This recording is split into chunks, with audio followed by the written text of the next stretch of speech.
그녀는 흙먼지와 땀범벅이었지만 눈빛은 칼날처럼 서늘했다. 포천의 가파른 산악행굴로에서 한 중령이 내뱉은 성희롱적 망언의 산골짜기가 얼어붙은 순간 모든 병사의 시선이 그 여군 장교에게 고정됐다. 아무도 몰랐다. 고된 행군을 함께 해오며 발에 물집이 잡히는 것도 마다 않던 이 초급 간부가 사실은 대한민국 군 역사상 최초의 여성 군단장이자 전설적인 707특수임무대단 출신의 작발이 한서연 중장이란 사실을 견장을 숨기고 병사들과 함께 땀 흘려가며 진짜 군대의 참모습을 찾아 나선 그녀 앞에서 잘난 체하며 하극상을 일삼는 한 중령의 운명은 순식간에 뒤바뀌게 되는데 당신이 아는 상식적인 군대의 계급 질서가 완전히 무너지는 그 충격적인 현장으로 초대합니다. 어디서 계집년이 훈련에 끼어들어 방해질이야 하고 날카로운 호통소리가 강원도 인제군 서하면의 적막한 산기슭을 단숨에 갈라놨다. 땀과 흙먼지를 뒤집어 쓴 채 거친 숨을 몰아쉬던 병사들의 눈길이 동시에 한 곳으로 모였다. 숲속에 짐승조차 숨을 죽일 만큼의 침묵이 흘렀다. 그 폭언의 앞에는 한 여자가 서 있었다. 군장 무게에 눌려 피멍이 든 어깨와 진흙탕을 굴러 원래 색을 찾아볼 수 없는 전투복. 그리고 비에 젖어 뺨에 달라붙은 머리카락은 누가 봐도 온갖 고초를 다 겪으며 훈련 중인 초급 간부의 행색이었다. 하지만 흙투성이가 된 얼굴 속에서 빛나는 그녀의 눈빛만은 야수같이 서늘하게 가라앉아 있었다. 그녀는 육군 중장 한서연이었다. 대한민국 국군 역사상 최초의 여성 군단장이자 전설적인 정보사령부 특수요원 출신의 지휘관. 그러나 현재 그녀의 어깨에는 찬란한 별 3개 대신 병사들과 동일한 무게의 흙 묻은 군장만이 얹어 있었다. 지금 뭐라고 하셨습니까? 서연의 목소리는 작았지만 그 파동은 산을 타고 내려오는 한기보다 섬뜩했다. 그녀의 말투는 감정이 배제된 듯 딱딱했으나 그 속에 서린 살기는 주변 대기를 무겁게 짓눌렀다. 하지만 그녀 앞에 선 산내는 그 분위기를 알지 못했다. 빳빳하게 각 잡힌 전투복에 번쩍이는 지휘봉을 든 대대장 송민혁 중령이었다. 그는 방금 막 당도한 지휘관 차량에서 내려 흙먼지 하나 묻지 않은 워커를 신고 오만하게 짝다리를 짚고 있었다. 뭐라고 했냐고. 이 멍청한 여성네가 귀까지 먹었나? 지금 사단장님께서 작전 상황실에서 지켜보고 계신단 말이다. 우리 대대가 무조건 선두 잡아야 하는데 어디서 행군 퍼지게. 휴식을 주누나. 송민혁이 지휘봉으로 서연의 어깨 죽지를 툭툭 건드렸다. 명백한 하극상이자 가혹행위였다. 주변에 있던 병사들이 놀라 숨을 들이켰다. 병사들은 서연이 누군지 몰랐지만 그녀가 지난 이틀간 자신들과 함께 발바닥이 짓무르게 걷고 또 걸었던 전우라는 사실은 알고 있었다. 시계는 잠시 거꾸로 돌아가 행군이 시작되던 시점으로 돌아간다. 한서연이 신임 군단장으로 부임한 것은 고작 이틀 전이었다. 취임식 단상에서 그녀가 본 것은 병사들의 활기 없는 눈동자였다. 기계처럼 움직이지만 영혼은 죽어있는 듯한 모습. 그녀는 안락한 지휘실 의자에 앉는 대신 병사들이 가장 힘들어한다는 400km 천리 행군 계획표를 집어들었다. 참모장은 기겁하며 만류했다. 군단장님 부임하신 지 이틀밖에 안 되셨습니다. 게다가 인제 산악지형은 험하기로 소문난 곳입니다. 헬기 순찰로 시찰하셔도 충분합니다. 내가 있을 곳은 가죽 의자가 아니라 내 병사들이 걷는 흙바닥이다. 배낭 챙겨 준비해. 이건 명령이다. 그렇게 시작된 훈련이었다. 서연은 신분을 숨긴 채 하급 간부로 위장의 대열에 합류했다. 특수부대 시절 지옥 같은 훈련으로 단련된 그녀였지만 40대를 바라보는 나이의 병사들과 똑같은 30kg짜리 완전 군장을 메고 가파른 산악 지형을 걷는 것은 결코 쉬운 일이 아니었다. 발바닥에 물집이 잡히고 터지기를 반복했다. 진통제 2알을 씹어 삼키며 버텼다. 하지만 그녀를 더 괴롭게 만든 것은 육체적 피로가 아니었다. 바로 옆에서 걷는 어린 병사들의 한숨이었다. 제대로 된 휴식 시간도 없이 쪽잠을 자가며 걷는 병사들의 전투화는 낡아 있었고 군장은 쏟아질 듯 위태로웠다. 그런데도 지휘관들은 보이지 않았다. 무전기로 빨리 걸으라는 독촉만 들려올 뿐이었다. 그리고 90km 지점 한 곳에 다다른 상병 하나가 탈진해 쓰러지려던 찰나였다. 서연이 달려가 그 병사의 군장을 대신 짊어지며 잠시 숨을 고르자고 제안했던 것이다. 바로 그때 흙먼지를 일으키며 송민혁의 지프가 들이닥친 것이었다. 야, 너 당장 군장 안 메고 누구 맘대로 쉬라고 했어? 일어나. 다들 일어나서 뛰어. 송민혁은 쓰러져 있는 병사의 옆구리를 전투화로 툭 찼다. 탈진으로 입술이 하얗게 터진 병사가 몸을 바들바들 떨었다. 그 모습을 본 서연의 눈매가 꿈틀거렸다. 그녀는 병사 앞을 가로막고 섰다. 병사 상태가 좋지 않습니다. 당장 처치하지 않으면 위험합니다. 50분 행군 후 10분 휴식은 규정입니다.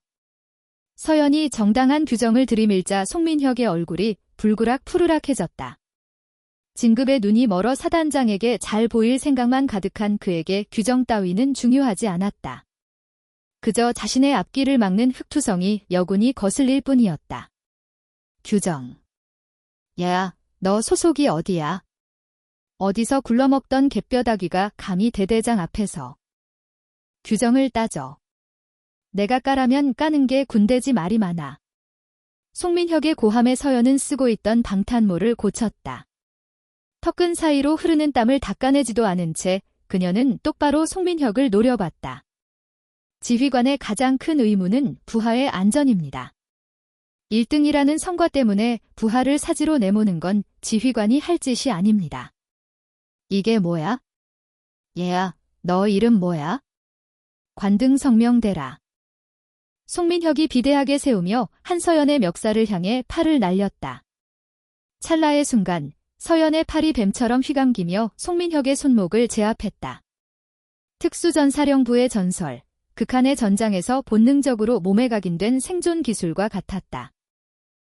송민혁은 신음인지 비명인지 모를 소리를 흘리며 황급히 뒷걸음쳤다. 상상을 초월하는 완력이 느껴졌다. 흙먼지를 뒤집어 쓴 그녀의 눈동자가 맹수처럼 서늘한 빛을 뿜어냈다. 그건 단순한 하극상의 상황이 아니었다. 수많은 적들을 베어낸 자만이 풍길 수 있는 압도적인 패기였다. 손버릇이 더럽군. 제복 입은 자가 수치심을 좀 알아야지.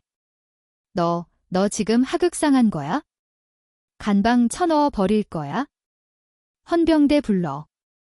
당장 쟤를 끌어내. 송민혁이 목에 핏줄을 세웠지만 주위의 병사들은 누구 하나 미동조차 없었다. 도리어 병사들의 눈에는 묘한 기대감이 피어오르고 있었다. 작전 내내 묵묵히 자신들의 곁을 지키고 힘든 일을 도맡아 주었던 이 낯선 여군 간부에게서 뿜어지는 강렬한 카리스마 때문이었다. 송민혁은 자신의 위신이 추락하는 것을 견딜 수 없었다. 그는 벨트 위에 손을 얹고 가장 비열한 방식으로 상대를 모욕하기로 마음먹었다. 그것이 아까 처음에 짓거리던 그 말이었다. 어디서 계집년이 남자들 작전하는데 나대나. 집구석에서 밥이나 할 것이지. 군대 기어 들어와서 재수없게. 다시 한번 그 모욕적인 폭언이 선명하게 귓가에 맴돌았다. 한서연은 쥐고 있던 송민혁의 손목을 매몰차게 뿌리쳤다. 그리고 천천히, 아주 천천히 자신의 상의 안쪽으로 손을 움직였다. 병사들은 숨을 삼키고 그녀의 손끝을 응시했다. 재수 없다고 했나? 서연이 피식 조소를 날렸다. 그래. 자네 말대로 오늘 일진 한 번 정말 더럽군. 하필이면 내 눈에 띄었으니 뭐, 자네, 이 미친 여자가. 한서연은 주머니에 숨겨두었던 것을 꺼냈다. 흙먼지가 묻지 않도록 비닐에 곱게 감싸두었던 것, 그것은 검은색 베레모였다. 그리고 베레모 중앙에는 707 특수임무대단을 상징하는 마크가 뚜렷하게 박혀 있었다. 그녀가 헬멧을 벗고 베레모를 눌렀었다. 그리고 상의 주머니 안쪽 깊숙한 곳에서 또 다른 물건을 꺼내어 흙투성이 전투복 견장고리에 채워넣기 시작했다. 햇살이 나뭇잎 사이로 뚫고 들어와 그녀의 어깨 위를 감싸았다. 은색으로 자글거리는 것은 하나가 아니었다. 두 개도 아니었다. 새잎 무궁화 받침 위에 솟아오른 세 개의 별. 대한민국 육군 중장 계급장이 포천의 태양 아래 찬란한 빛을 토해냈다. 자네 눈에는 이게 집구석에서 애나 보는 여자로 보이나? 한서연의 호통이 벼락처럼 내리꽂혔다. 주중장참, 송민혁의 눈동자가 터질 듯 커졌다. 그의 입이 붕어처럼 뻐끔거렸다. 다리에 힘이 풀린 듯 그의 무릎이 사시나무 떨리듯 요동치기 시작했다. 주변에 있던 병사들조차 입을 다물지 못하고 경악했다. 자신들과 진흙탕에서 구르던 이 누나가, 아니 이분이 군단장님이었다니. 한서연은 천천히 송민혁에게 다가갔다. 그녀가 한 걸음 다가설 때마다 송민혁은 뒷걸음질 쳤다. 육군 중장 한서연이다. 송민혁 중령, 자네가 말한 그 큰 일이라는 게 고작 부하들 쥐어짜서 진급하는 거였나? 구군단장님, 저는 그게 아니라... 꾸어. 더 이상의 변명은 필요 없었다. 내 병사들 앞에서 당장 꿇어. 산속의 공기가 완전히 바뀌었다. 통쾌한 반전의 서막이 오르고 있었다. 쿵. 무거운 짐짝이 바닥에 떨어지는 듯한 둔탁한 소리가 났다.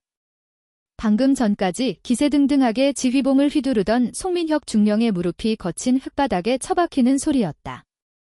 그는 마치 보이지 않는 거대한 손에 눌린 사람처럼 바들바들 떨고 있었다. 그의 시선은 한서연의 어깨 위, 흙먼지가 묻은 전투복 견장에 달린 은색 계급장에 고정되어 있었다. 세 개의 별, 그것은 단순한 금속 조각이 아니었다. 군인에게 있어서는 절대적인 위계이자 거역할 수 없는 하늘이었다. 송민혁의 입술이 파르르 떨리며 핏기마저 빠르게 빠져나갔다.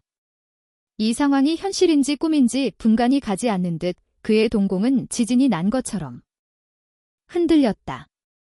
군단장님, 저는 도대체 왜 여기에... 송민혁이 쥐어짜듯 내뱉은 말은 변명조차 되지 못했다. 그의 머릿속은 하얗게 타버린 제초제처럼 공백 상태였다. 자신이 무슨 말을 했는지, 누구에게 욕을 퍼붓고 성희롱을 했는지 뒤늦게 뇌리를 스치고 지나갔다.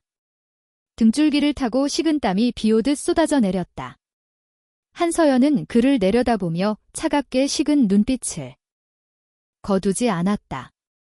그녀는 천천히, 아주 천천히 송민혁의 앞으로 걸어갔다.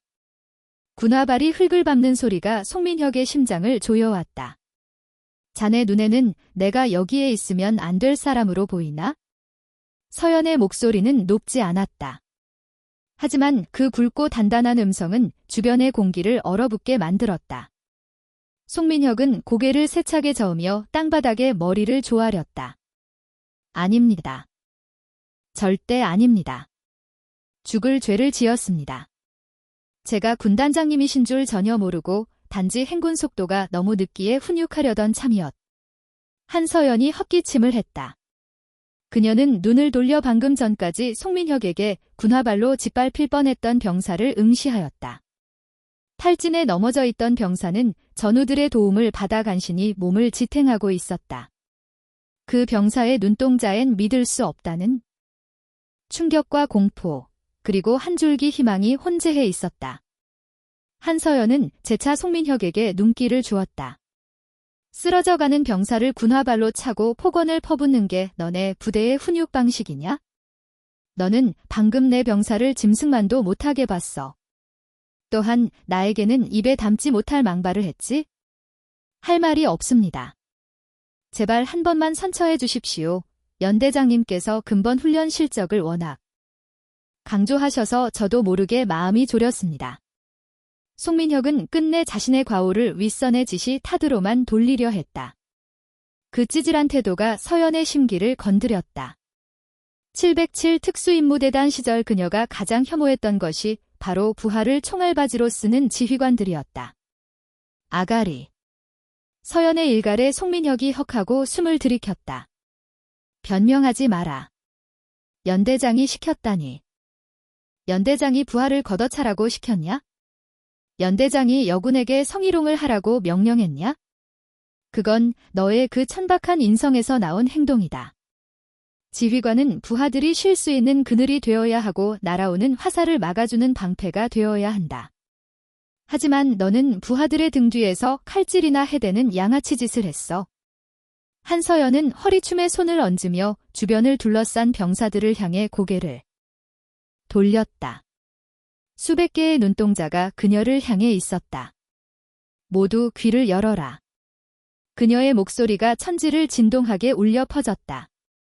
나는 오늘부로 이 작전 지역의 지휘권을 직접 행사한다.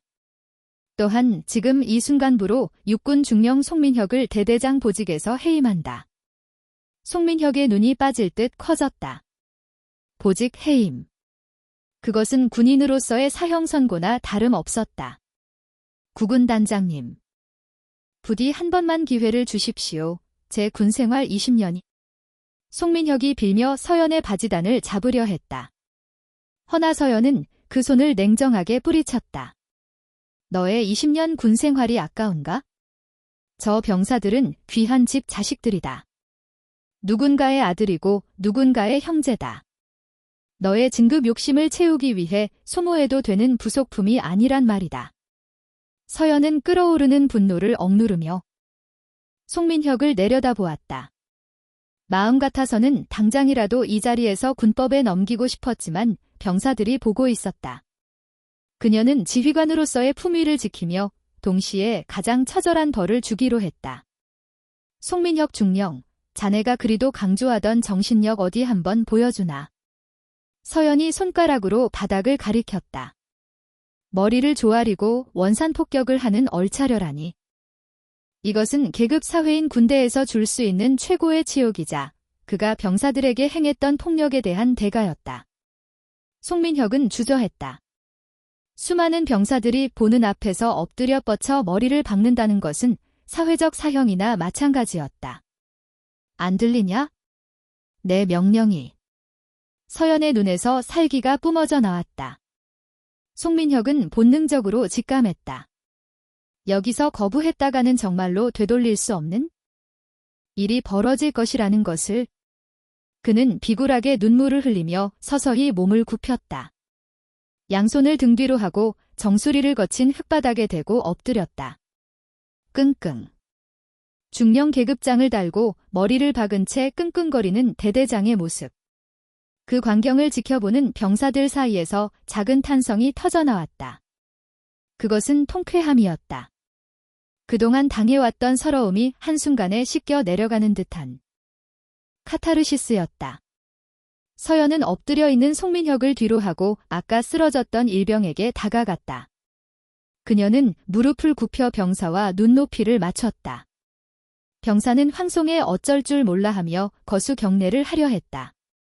추상 군단장님 말입니다. 서연은 부드러운 손길로 병사의 손을 잡아내렸다.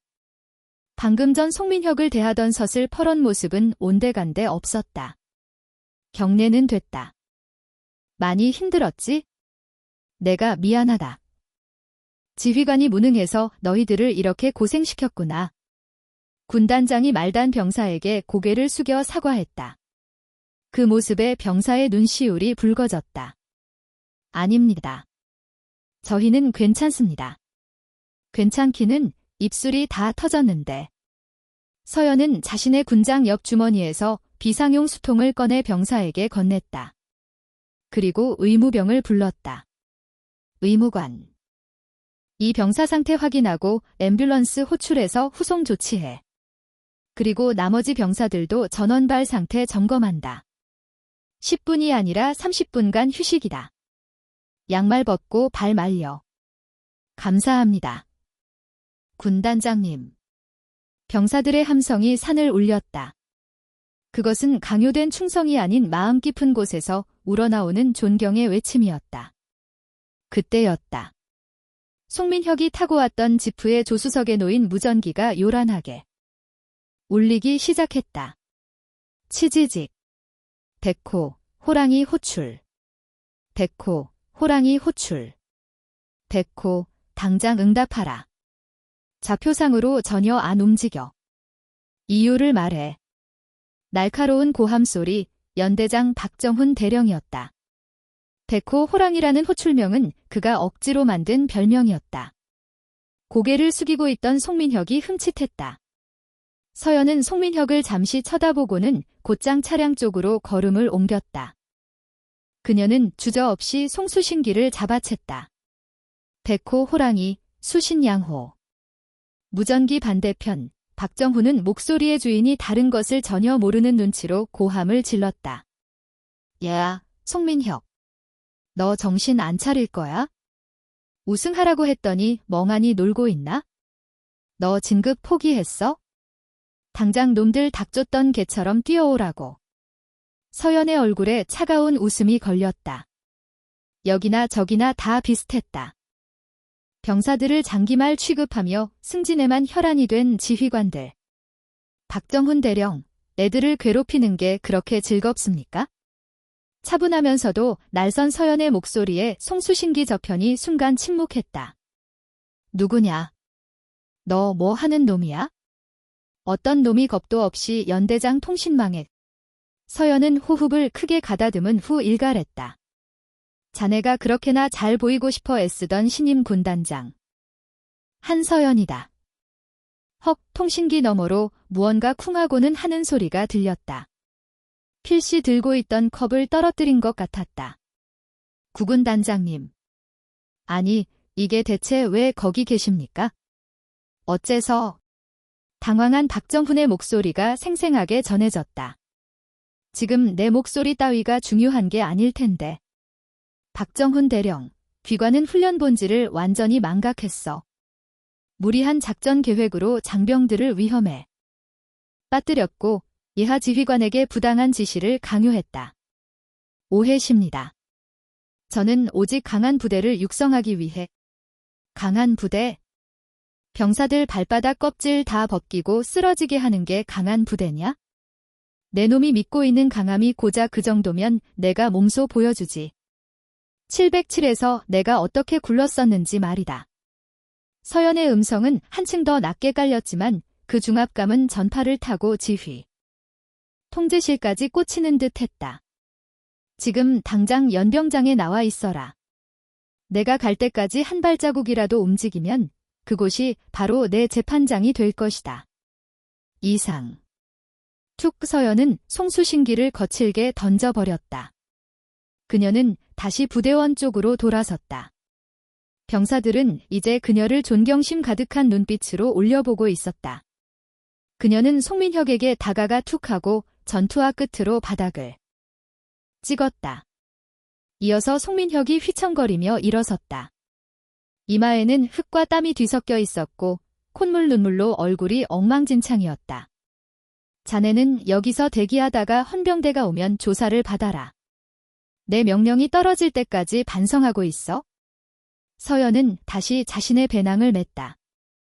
보좌관들이 놀라서 뛰어오려 했지만 손을 들어 막아섰다. 우린 계속 걷는다. 주위의 참모들과 병사들이 웅성거렸다.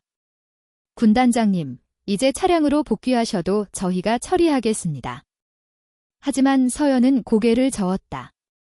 아니, 내가 결정한 일이다. 게다가 내 부하들이 걷는데 나만 차를 탈 수는 없다. 남은 20km 전부 같이 걷는다. 그녀가 다시 어깨끈을 고쳤다. 그 모습에 병사들의 마음속에서 뜨거운 무언가가 벅차올랐다. 누가 말하지도 않았는데 병사들이 하나 둘씩 일어나 군장을 챙겨들었다. 할 수 있습니다. 군단장님과 함께라면 갈 수 있습니다. 퍼져 쓰러져 있던 병사들의 눈에 총기가 돌았다. 억지로 끌려오던 행군이 아니었다. 존경받는 리더와 동행하는 진정한 가치의 훈련이 시작된 것이다. 좋아. 가자. 우리는 특전사는 아니지만 대한민국 육군의 자존심이다. 누구보다 씩씩하게 그리고 안전하게 완주한다. 알겠나? 알겠습니다. 병사들의 함성 소리가 아까와는 비교도 안 될 정도로 우렁차게 포천 골짜기를 흔들었다. 서연이 선두에 섰고 그 뒤를 수백 명의 병사들이 따랐다. 행렬의 뒤편, 홀로 덩그러니 남겨진 송민혁 중령만이 먼지를 뽀얗게 쓴 채 넋이 나간 얼굴로 그들의 뒷모습을 바라볼 뿐이었다. 그의 야망이 무너진 자리에는 비참한 후회만이 남았다. 행군은 다시 재개되었다. 하지만 분위기는 완전히 뒤바뀌어 있었다. 병사들은 서로를 밀어주고 끌어주며 걸음을 옮겼다. 서연 역시 발바닥에 물집이 잡혀 피가 배어나오는 고통을 참았지만 티를 내지 않았다. 오히려 힘겨워하는 병사가 보이면 농담을 던지며 분위기를 살렸다. 힘드냐? 나 때는 말이야. 요 정도 언덕은 평지라고 생각하고 뛰어다녔어. 에이. 뻥치지 마십시오. 경사가 40도는 넘어 보입니다. 허이, 녀석 봐라. 내 허벅지 봐라. 이게 다 강원도 산골짜기에서 다져놓은 근육이야. 병사들이 와하 웃음을 터뜨렸다. 군단장과 병사들 사이의 벽이 무너져 내리고 있었다. 그들은 땀 냄새를 나누며 하나가 되어가고 있었다. 해가 서쪽으로 넘어가고 있었다. 붉게 물든 노을이 산등성이를 타고 내려왔다. 멀리 부대 입구가 보이기 시작했다. 그리고 그곳에는 흑빛이 된 얼굴로 안절부절 못하고 있는 연대장 박정훈 대령이 서 있었다. 그는 망원경으로 멀리서 다가오는 행군 행렬을 확인하고는 마른 침을 삼켰다. 행렬의 맨 앞 선두. 흙먼지를 뒤집어 쓰고도 위풍당당한 저 여자가 전설로만 듣던 악바리 중의 악바리, 최연소 군단장 한서연이었다. 박정훈은 무의식 중에 자신의 목을 어루만졌다. 오늘 밤 성들의 목이 날아가는 소리가 진동할 것임을 직감했다. 서연은 위병소가 시야에 들어오자 걸음을 멈췄다. 그녀는 뒤따르던 부대원들을 향해 고개를 돌려 소리쳤다. 전방이 부대 정문. 우리는 패배자가 아니다. 승리한 용사처럼 떳떳하게 입장한다. 가슴 펴고 노래한다. 군가는 멸공의 횃불. 군가 멸공의 횃불. 하나 둘 셋 넷. 아름다운 이 강산의 방패가 되어 내 생명 다 바쳐서 나라를 지키리. 수백 명의 외침이 하나로 뭉쳐져 거대한 태풍처럼 몰아쳤다. 그 웅장한 기백에 정문 초소병들까지도 압도되어 저절로 차렷 자세를 취했다. 한서연은 맨 앞에서 가장 큰 목소리로 소리쳤다. 그녀의 시선은 정문 앞에 서 있는 박정훈을 정확히 조준하고 있었다. 그녀의 눈동자는 말하고 있었다. 각오해라. 복수국은 이제 막 서막을 올렸을 뿐이었다. 진짜 전투는 영내 깊은 곳에 도사리고 있었다. 낡아빠진 악습과 부패한 지휘관들을 도려내기 위한 서연의 비수가 날카롭게 빛났다. 부대 입구에 늘어선 가로등 조명이 어둠이 깔린 연병장을 밝히고 있었다. 흙먼지를 가득 쓴 수많은 대원들이 줄을 맞춰 진입하는 광경은 마치 패잔병이 아니라 혹독한 격전을 끝내고 귀환한 정예군과 같았다. 그들의 거친 호흡과 군화 소리가 아스팔트 바닥을 뒤흔들었다. 그 행렬의 선봉, 707 특수임무대단 출신의 한서연 중장이 서 있었다. 그녀의 눈매는 겨울 바람보다 매서웠다. 위병소 앞엔 연대장 박정훈 대령이 잔뜩 긴장에 얼어 있었다. 그는 타액을 꿀꺽 삼켰다. 서연의 견장에 박힌 별세개는 흙먼지 속에서도 유독할 정도로 찬란하게 빛나고 있었다. 추상 군단장님. 연대장 박정훈입니다. 박정훈이 다급히 거수 경례를 올렸다. 목소리가 갈라질 정도로 떨렸다. 그러나 서연은 그를 없는 사람 취급했다. 그녀는 경례를 무시한 채 그대로 박정훈의 곁을 스쳐 지나갔다. 행군 병력 전원, 연병장 집합. 서연의 싸늘한 지시에 참모들이 기계적으로 움직였다. 박정훈은 허공에 든 손을 내리지도 못한 채 멍청이 서 있었다. 그의 등 뒤로 식은땀이 줄줄 흘러내렸다. 무시당했다는 수치심보다는 곧 몰아칠 폭풍에 대한 공포가 그를 장악했다. 병사들이 연병장에 집결했다. 서연은 연단 위로 올라가지 않았다. 대신 병사들의 맨 앞줄, 그들과 눈높이를 마주하는 곳에 섰다. 모두 수고했다. 너희들이 보여준 끈기는 내가 군 생활을 하며 본 그 어떤 부대보다 대단했다. 병사들의 눈이 보석처럼 맑게 빛났다. 하지만 오늘의 승리 뒤에는 부끄러운 오점이 묻어있다. 나는 그 오점을 씻기 전까지는 군복을 벗지 않을 것이다. 전 병력, 생활관으로 복구하여 씻고 휴식을 취한다. 식사는 특식으로 대기시켰으니 마음껏 먹도록. 해산. 충성. 고맙습니다. 병사들이 환호성을 지르며 흩어졌다. 연병장에는 이제 서연과 그녀의 보좌관들, 그리고 덩그러니 남겨진 박정훈 대령과 연대 참모들만이 남았다. 서연은 천천히 몸을 돌려 박정훈을 노려보았다. 박정훈 대령. 이, 군단장님. 자네 사무실로 가지? 아, 알겠습니다. 모시겠습니다. 박정훈은 허둥지둥 앞장섰다. 연대장실로 향하는 복도는 적막했다.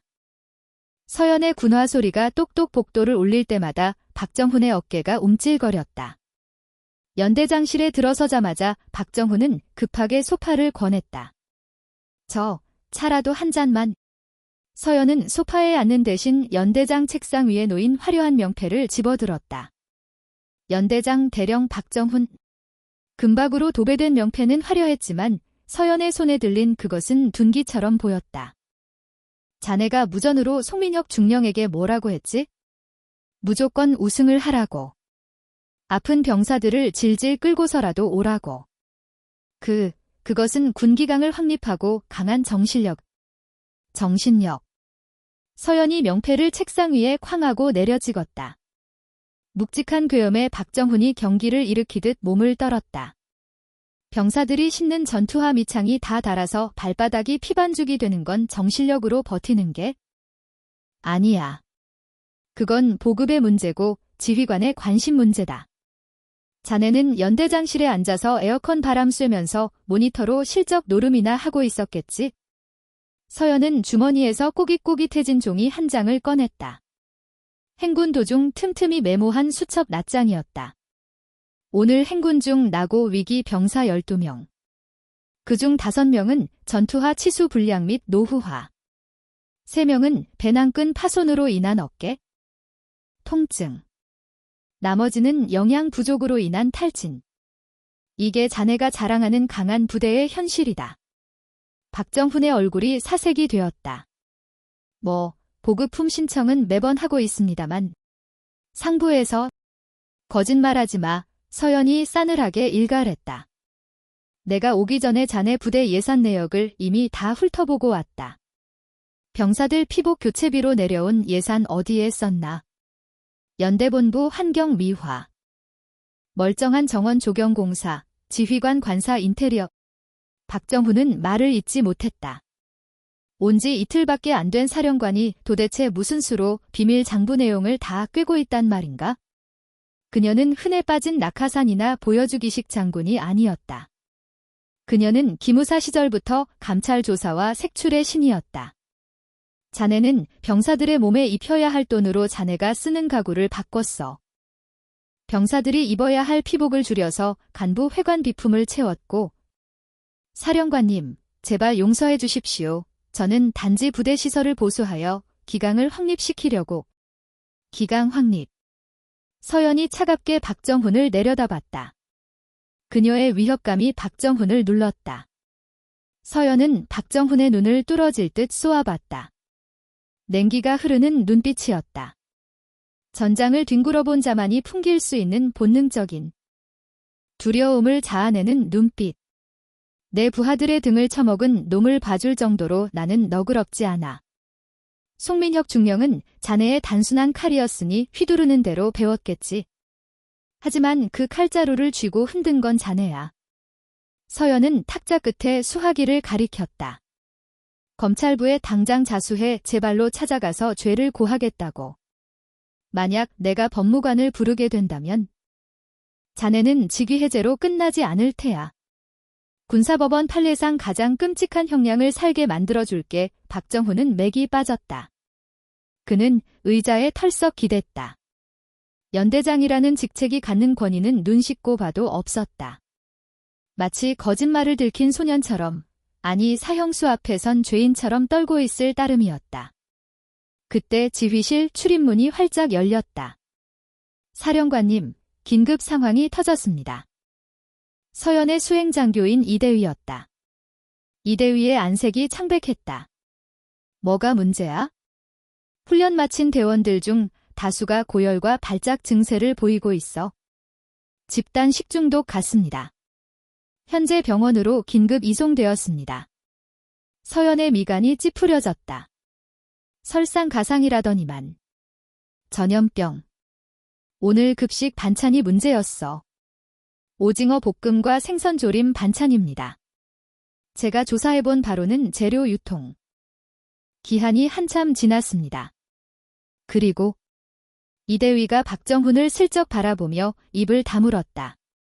서연은 본능적으로 느낄 수 있었다. 이것 역시 박정훈이 저지른 짓이라는 걸 불어. 그래서 뭐. 급식 부식 납품처가 박정훈 대령의 사촌이 대표로 있는 회사로 밝혀졌습니다. 신뢰의 흐름이 당장 정지 화면처럼 굳었다. 서연의 눈길이 바닥에 처박혀 있던 박정훈에게 박혔다. 하! 서연은 어이없다는 듯 헛된 웃음을 터뜨렸다. 그리고 서서히 눈을 감아버렸다. 그것은 용서의 눈감음이 아니라 파멸 확정의 서명날인 같은 것이었다. 박정훈, 너는 군인도 아니야? 너는 양아치보다 더한 도둑놈이야. 서연이 박정훈의 깃을 쥐고 흔들었다. 내 대원들이 훈련에 몸이 상한 것도 부족해. 이젠 상한 반찬을 먹여서 병나게 해? 이 자식. 서연의 팔에 핏대가 솟아났다. 박정훈의 안색이 푸르게 질려갔다. 목이 졸려 꺼억거리는 비명이 났다. 이대위, 즉시 수사관들 불러. 군의관에게 연결해서 환자들 현황분 단위로 체크하라고 해라. 그리고 감사실 요원 전부 집합시켜. 이 부대 바퀴벌레 한 마리까지 잡아서 티끌 하나 안 남을 때까지 파낸다. 알겠습니다. 이대위가 달려나갔다. 서연은 박정훈을 구석에 집어던져 버렸다. 내 사촌이라는 인간도 당장 잡아들여. 내 면전에서 그 상한 생선들을 싹 삼키게 만들어 줄 거니까. 서연은 분노하며 지휘관실을 나왔다. 유리 창문 밖으로 구급차의 경광등이 요란하게 의무대를 오가는 장면들이 보였다. 그녀의 가슴이 무너지는 듯했다. 대원들은 그녀를 따라 끝까지 냈다. 하지만 주어진 대가가 겨우 상한 쓰레기라니. 화가 정수리까지 치솟았지만 서연은 평정심을 유지하려 힘썼다. 지금 중요한 것은 감상적인 후회가 아니라 빠른 해결과 확실한 응징이었다. 그녀는 두 손을 꽉 쥐었다. 손끝이 살을 파고들어 피가 맺혀버릴 정도였다. 누구든 내 부하들을 위협하는 놈은 형체도 못 알아보게 부셔버리겠다. 기무사 시절 적진 한가운데서도 눈 하나 깜빡하지 않았던 강철. 여인 한서연이 간만에 진짜 발톱을 꺼내 들고 있었다. 의무실 치료실은 난장판이었다. 주사를 맞은 채 병상에 누워 앓고 있는 우리 대원들, 급하게 달리는 의사들과 간호장교들, 토악질하는 소음과 괴로운 신음이 섞여 있었다. 서연이 진료실에 당도하자 간부들이 놀라 인사를 하려 했다. 서연은 즉시 손을 뻗어 막았다. 인사생략. 처치에 전념해. 상황은 어떤가? 군의관이 급박하게 다가와 말했다. 천만다행으로 사망할 환자는 없습니다. 급성 식중독 증세이며 소크 증상을 막기 위해 약물 주입 중입니다. 휴식을 취하면 내일 점심쯤엔 회복될 겁니다. 서연은 다행이라며 안심을 내비쳤다. 그녀는 병상에 누워 앓는 대원들 틈으로 들어갔다. 픽이 없는 안색으로 누워있던 한 대원이 서연을 보고 몸을 세우려 했다. 방금 훈련 중에 그녀가 부축해 주었던 그 이등병이었다. 쉬고 있어라. 움직이지 마. 서연이 급하게 다가와 병사의 어깨를 감싸 안았다. 죄송합니다. 군단장님. 최선을 다했는데 저의 추한 꼴을 보여드려 정말 죄송합니다. 병사의 눈에 눈물이 맺혔다. 무슨 말인가? 내 잘못이 절대 아니다. 상한 밥을 먹인 자들이 죽일 놈들이지. 정말 미안하다. 내가 조금 더 빨리 와서 챙겼어야 하는 건데. 서연은 품 안쪽에서 손수건을 꺼내 병사의 이마에 땀을 훔쳐주었다. 거친 작전지에서만 볼 수 있었던 그녀의 손길이 지금은 마치 모성애의 손길 마냥 따사로웠다. 병사는 군단장의 온화한 손길에 결국 눌러둔 울음을 터뜨렸다. 어머니, 엄마가 참 보고 싶습니다. 병사의 통곡 소리에 주변에 있던 병사들도 눈을 훔쳤다. 서연의 마음 한구석이 아려왔다. 이 젊은 청년들은 조국의 부름을 받고 왔을 뿐이다. 하지만 조국이 이들에게 해준 것은 무엇인가? 서연은 입술을 악물었다. 걱정 마라. 너희 부모님들이 걱정하지 않게 내가 싹 정리할 거다. 푹 쉬고 일어나. 내일 아침에는 밥을 먹게 해줄게. 병사들을 위로하고 나온 서연의 안색은 다시 싸늘하게 식어 있었다. 응급실 밖에는 이대위가 서성이고 있었다. 놈들 왔나? 네, 위병소에 도착했습니다. 하지만 지역 유지들과 인맥이 있다며 위소 통과를 강제적으로 요구하고 있다고 합니다. 연대장과의 관계를 자랑하면서 행패를 부리고 있습니다. 서연의 입가가 비틀려 올라갔다. 행패라니. 제 발로 사자의 굴에 기어와서 지저대는 똥개군. 통과시켜. 연대장실로 오라고 해? 서연은 다시 박정훈의 연대장실로 돌아왔다. 박정훈은 이미 헌병들에게 체포되어 구석에 꿇어 앉아 있었다. 잠시 후 문이 열리며 배가 산더미한 중년 남자가 싸늘한 표정으로 들어왔다. 그가 바로 박정훈의 손아래 처남, 식자재 납품업체 대표인 오대천이었다. 아니, 매형. 이게 무슨 꼴이야? 헌병들이 왜 있어? 내가 누군지 몰라? 나 오 사장이야. 이 지역 국회의원이랑 호형제하는 사이. 오대천은 소파에 다리를 꼬고 앉아있는 서연을 발견하고 입을 다물었다. 흑투성이 전투복을 입은 여자가 자신을 뚫어지게 노려보고 있었기 때문이다. 뭐야? 넌 누구야? 여긴 연대장실인데 어디서 여자가 앉아? 서연의 짧은 말에 오대천이 움찔했다. 뭐, 너 지금 나한테 반말했냐? 내가 누군 줄 알고? 꽝. 서연이 앞에 탁자를 발로 걷어찼다. 무거운 나무 탁자가 날아가 오대천의 무릎 앞에 떨어졌다. 707 시절 대테러 훈련으로 다져진 발차기였다. 조금만 더 길었으면 오대천의 정강이가 작살났을 것이다. 헉, 오대천이 비명을 지르며 주저앉았다. 상황 파악이 안 되나 보군. 나는 육군 중장 한서연이다. 매형인 박정훈은 지금 횡령 및 직무유기로 구속되었다. 다음은 내 차례다. 즉, 중장. 오대천의 눈이 박정훈에게 향했다. 구석에서 포승줄에 묶인 채 고개를 떨굴고 있는 매형의 모습이 그제야 들어왔다. 오대천의 얼굴이 백지장처럼 하얗게 질렸다. 오 사장, 내가 납품한 돼지고기 유통기한이 얼마나 지났지? 아니 그게 보관상의 실수로 잠시. 착각. 내 부하 50명이 지금 응급실에 누워있어. 그게 착오로 설명이 될 것 같나? 서연이 자리에서 일어나 오대천에게 다가갔다. 군납 비리는 반역 행위다. 적을 이롭게 하고 아군을 망치는 짓이지. 즉, 너는 간첩과도 다름없다. 전시해 준 상황이었으면 넌 즉결 처형감이다. 살려주십시오. 제가 돈은 얼마든지 돌려드리겠습니다. 제발 봐주십시오. 오대천이 서연의 군화에 매달렸다. 돈. 그래, 돈 좋지. 내 전 재산 압류 들어갈 거다. 그리고 내가 그동안 헤쳐 먹은 돈 10원 한 장까지 다 토해내게 만들 거야. 세무조사, 검찰 수사, 그리고 군사 재판까지. 내가 상상할 수 있는 모든 지옥을 맛보게 해주지. 서연은 헌병대장에게 손짓했다. 끌고 가 민간인이지만 군사시설 내에서 범죄를 저질렀으니 일단 영창에 가둬. 경찰 인계는 내일 아침에 한다. 오늘 밤은 저 쓰레기 같은 고기 냄새나 맡으면서 반성하게 해 군단장님, 잘못했습니다. 의야. 헌병들이 오대천을 질질 끌고 나갔다. 연대장실에는 다시 정적이 흘렀다. 서연은 창밖을 응시하였다. 밤하늘에 별이 가득했다. 오늘 하루가 참 길었다. 부임 이틀 만에 대대장을 자르고 연대장을 구속하고 악덕업자를 잡아넣었다. 하지만 피곤하지 않았다. 오히려 정신이 맑아졌다. 똑똑. 이대위가 조심스럽게 들어왔다. 군단장님, 식사가 준비되었습니다. 늦었지만 드셔야.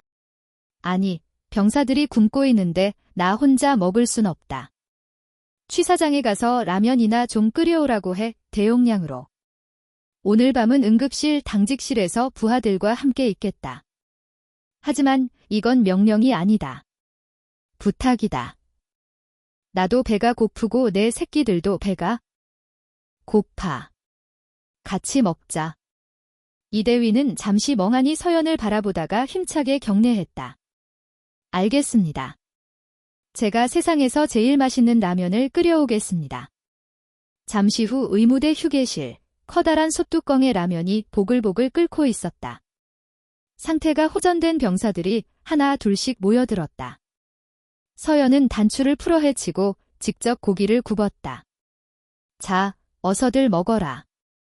야채는 내가 볶아줄 테니까. 군단장님, 정말 드셔도 됩니까? 설마 군단장님이 이런 눅눅한 라면을. 병사들이 웅성댔다. 이 친구들아, 나 707 있을 때는 벌레도 잡아먹었어. 고기 식기 전에 얼른 다 먹어. 서연이 웃으며 병사의 그릇에 고기를 듬뿍 담아주었다. 병사들은 와그작 소리를 내며 고기를 씹기 시작했다. 그 든든한 육질이 지친 몸과 마음을 채워주었다. 서연도 한 숟가락 입에 넣었다. 달고 쓴맛. 하지만 그 어떤 호텔 뷔페보다 맛있었다. 병사들의 얼굴에 다시 웃음이 피는 것을 보며 서연은 비로소 오늘 하루의 피로감이 씻겨 내려가는 것을 느꼈다. 하지만 그녀는 알고 있었다. 이것은 시작에 불과하다는 것을. 이 조직의 검은 비리는 생각보다 깊고 넓게 퍼져 있을지 모른다. 고기를 먹던 중 서연의 휴대전화가 울렸다. 발신자는 육군본부 감찰참모장, 그녀의 동기이자 경쟁자인 인물이었다. 한서연입니다. 이 장군, 자네 지금 무슨 일을 벌이고 있는 거야? 국방부 쪽에서 불만이 쏟아지고 있어? 지역 유지인 오사장을 간방에 쳐넣다니. 장관 비서실에서 전화 오고 난리가 났어. 수학이 넘어 당황한 목소리가 들려왔다. 외부적인 압박이 시작된 것이다. 서연은 숟가락을 내려놓고 입가를 닦았다. 그녀의 눈빛이 다시 매섭게 빛났다. 불만. 소란 피우는 범죄자 하나 치웠을 뿐이야. 그리고 장관이든 누구든 전화하라고 해. 내가 직접 받을 테니까. 이 장군, 적당히 해, 자네. 그러다 쫓겨날 수가 있어? 쫓겨날 각오하고 여기 온 줄 알아? 내 부하들 건드리는 놈은 국방부 장관이 와도 안 봐줘. 끊어. 뚝. 서연은 통화를 끊어버렸다. 주변의 병사들이 겁먹은 눈으로 그녀를 바라보고 있었다. 통화 내용을 전부 다 들은 모양이었다. 서연은 태연자약하게 다시 숟가락을 들었다. 뭐해? 고기 식는다. 어서 먹어. 내일은 할 일이 많아. 그녀의 담대한 말에 병사들은 서로를 바라보며 안심해했다. 든든했다. 자신들의 곁에, 아니 앞에는 거인 같은 지휘관이 지키고 있었다. 그날 밤 포천의 별빛들 아래 작은 막사 안에서는 늦은 밤까지 이야기꽃이 시들지 않았다. 하지만 그 웃음소리 너머에는 더욱 강력한 비바람이 몰려오고 있음을 서연은 예감하고 있었다. 이제 전쟁의 상대는 부대 내부의 비리를 넘어 정계의 검은 커넥션으로 변질되려 하고 있었다. 날이 밝아오고 있었다. 포천의 안개가 사라지기도 전. 군단 사령부의 아침은 정막강산처럼 고요했다. 하지만 그 고요함은 서현 중장의 지휘실 휴대전화 소리에 의해 완전히 깨어났다. 우웅우웅. 밤새 잠 한숨 자지 않고 장부를 확인하던 서현은 진동이 울리는 전화기를 바라보았다. 발신자 화면에는 발신자 표시 제한 혹은 국방장관 고위 비서관이라는 이름이 번갈아가며 뜨고 있었다. 오대천을 간방에 쳐넣은 지 고작 6여 시간 만이었다. 썩은 시체 냄새를 맡은 독수리 떼들이 몰려들고 있는 것이다. 서현은 전화기를 드는 대신 호출벨을 눌러 부관 참모를 호출했다. 부관 참모, 지금부터 내 승인 없이는 그 누구의 연락도 면회도 허용하지 않는다. 육군 작전사령관이 오셔도 내가 없다고만 전해. 예, 너. 하지만 군단장님. 지금 청와대 민정수석실에서도 연락이 왔는데 조사하라고 해 들어오라고 전해. 단, 그들이 내 방 문턱을 넘으려면 목숨을 걸어야만 할 거야. 서현은 통신을 끊고 소파 깊숙이 몸을 기댔다. 책상 위에는 박정훈 연대장이 은폐했던 비밀장부의 사본과 오대천의 뇌물 리스트가 어지럽게 널려 있었다.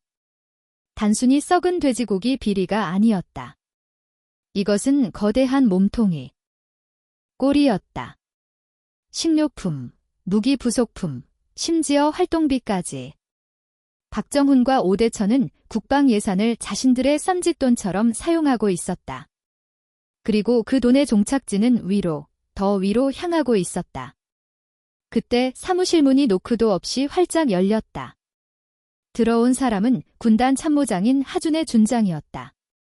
그는 창백해진 얼굴로 땀을 줄줄 흘리고 있었다. 군단장님. 도대체 무슨 일을 벌이신 겁니까? 오 사장을 지금 석방해야 합니다. 서현은 서류에서 눈을 떼지 않은 채 무겁게 일갈했다. 허락도 없이 들어오는 게 이 부대 규율인가? 참모장, 지금 규율 따질 때가 아닙니다. 오 사장이 누군지 아십니까? 그 사람 배경이 얼마나 되는지 모르세요? 군단장님, 이러다가 우리 부대 전체가 박살납니다. 하준이는 조급하게 책상 앞으로 달려와 서현이 보고 있던 문서를 뺏으려 했다. 그 순간 서현의 손이 하준이의 멱살을 움켜쥐었다. 707 시절 대테러 작전을 위해 수만 번 연습했던 실전 제압술이었다. 컥 하준이가 신음을 흘리며 바닥을 굴렀다. 서현은 자리에서 서서히 일어나 그를 노려다보았다. 내 물건에 손대지 마라. 손가락이 날아가는 수가 있어? 서현은 잡고 있던 멱살을 거칠게 밀어버렸다. 하준이는 구겨진 옷깃을 부여잡고 뒤로 도망쳤다. 그의 눈에 공포심과 살기가 서렸다. 군단장님, 후회하게 되십니다. 서로가 편한 길 가시지요. 이번 거는 오 사장한테 주의 정도만 주고 박정훈 연대장은 보직 해임시키는 걸로 종결 짓겠소. 본인이 윗선엔 아주 잘 둘러대 놓겠습니다. 하준이가 뱉은 그 말들은 달콤한 독배와 같았다. 대충 눈 감아버리면 본인도 살고 부대도 평온해질 것이 분명했다. 그렇지만 서현의 머리엔 며칠 전 썩은 급식을 먹고 식중독에 걸려든 군은 병사들의 모습이 떠올랐다. 편한 게 좋은 거라. 그 편하다는 놈의 기준이 뭐냐? 너희들 뒷돈이 짭짤해지는 거 아니면 승진에 지장 안 주려는 거. 서현이 서랍 속에서 서류를 꺼내 하준이의 눈앞에 집어던졌다. 이 서류. 내 승인 날인이 박혀있더군. 부대 증축 공사비 5억 원, 실제론 삽질 한 번 한 적 없고 장부상으로만 존재하는 가짜 공사. 이 돈 어디다 썼나? 하준이의 눈시울이 급격히 떨려왔다. 저건 관습이었습니다. 선임 지휘관 때부터 해오던 관습. 횡령을 관습이라고 부르는 건 도둑놈들이나 하는 말이야. 너는 계급 달린 도둑인가? 서현은 야상을 걸쳐 입으며 권총을 찼다. 나와. 내 발로 직접 찾아가 봐야겠어? 헉, 어디를 가시려는 것입니까? 오 사장의 창고. 그자가 납품한다는 유기농 식자재가 도대체 얼마나 썩어 빠졌는지 내 눈으로 확실히 봐야겠다. 서현은 부관을 뿌리치고 지휘실을 나갔다. 복도에는 벌써 낌새를 채고 몰려온 장교들이 웅성웅성하고 있었다. 서연은 그들을 제치고 바로 관용 차량에 탔다. 발차해. 포천 구석 오사장의 물류 창고로. 운전병이 겁먹은 목소리로 복창하고 핸들을 꺾었다. 차가 정문을 빠져나가자마자 기다린 듯 검은 승합차 2대가 서연의 뒤를 추격하기 시작했다. 백미러로 그놈들을 확인한 서연의 입가에 차가운 미소가 흘렀다. 하이엔드 아들이 냄새를 맡았군. 떼어내지 말고 그냥 따라가 봐이 호랑이 굴이 어딘지 구경시켜줄 테니. 포천의 인적 드문 국도 옆 낡은 판넬들이 널려있는 공터에 차가 정차했다. 이름도 없는 낡은 창고였다. 장부상으로는 최신식 냉장 시스템을 갖춘 대규모 유통허브라고 적혀 있었지만 실상은 고물상이나 마찬가지였다. 서연이 문을 열고 내리자 입구를 지키고 서던 덩치 큰 녀석들이 길을 가로막았다. 살벌한 표정의 놈들은 민간인이 아닌 조폭 똘마니들이었다. 여긴 개인 땅입니다. 할 말 없으면 가시오. 대장처럼 보이는 놈이 침을 뱉으며 말했다. 서연은 놈을 거들떠보지도 않고 철제 문을 가리켰다. 나이 여자가 돌았나? 여기가 누굴 땅인데? 반말 짓거리냐. 녀석이 서연의 멱살을 잡으려 팔을 뻗었다. 바로 그때였다. 쾅. 서연의 발이 보이지 않을 정도로 놈의 급소를 강타했다. 녀석은 비명도 지르지 못하고 바닥에 처박혔다. 수미안 쉬어져 바닥을 구르는 놈을 보며 나머지 양아치들이 뒷걸음질 쳤다. 나는 대한민국 투스타 장군이다. 작전 구역 안에서 지휘관의 명령을 항명하고 위협을 가하는 짓은 즉결 심판감이다. 더 맞고 싶으면 와라. 서연의 살기에 쫄은 조폭들이 살금살금 도망치듯 빠졌다. 서연은 기절한 녀석의 주머니에서 열쇠 뭉치를 꺼내 잠금 장치를 풀었다. 쾅. 대문이 열리자 썩은 악취가 뿜어져 나왔다. 시궁창 냄새와 상한 식자재, 쓰레기 악취가 진동했다. 서연은 옷소매로 입을 막고 내부로 진입했다. 참혹한 광경이었다. 냉각 장치는 멈춘 지 한참 되어 보였고 구석에는 벌레가 기어다니고 있었다. 유통기한이 한참은 지난 라면 상자들이 쓰레기처럼 쌓여 있었고 1등급 육류라는 딱지가 붙은 상자 속에는 출처를 알 수 없는 돼지고기들이 썩어 핏물을 뚝뚝 흘리고 있었다. 이걸 내 부하들에게 먹였다고? 서연의 입술이 파르르 떨렸다. 이것은 단순한 범죄가 아니었다. 간접 살인이었다. 조국을 믿고 아들을 보낸 가족들에 대한 기만이요. 젊음을 바쳐 국가를 수호하는 장병들에 대한 큰 능욕이었다. 서연은 스마트폰을 켜서 증거를 모조리 찍었다. 그러다 벽 쪽에 숨겨진 소형 금고를 찾아냈다. 감이 왔다. 저 속에 비밀 장부가 숨어 있을 거다.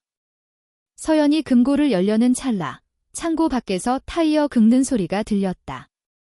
방금 따라붙은 검은 승용차들이었다. 차에서 내린 놈은 정장을 입은 깍두기들과 의외로 헌병대 헬멧을 쓴 군인들이었다.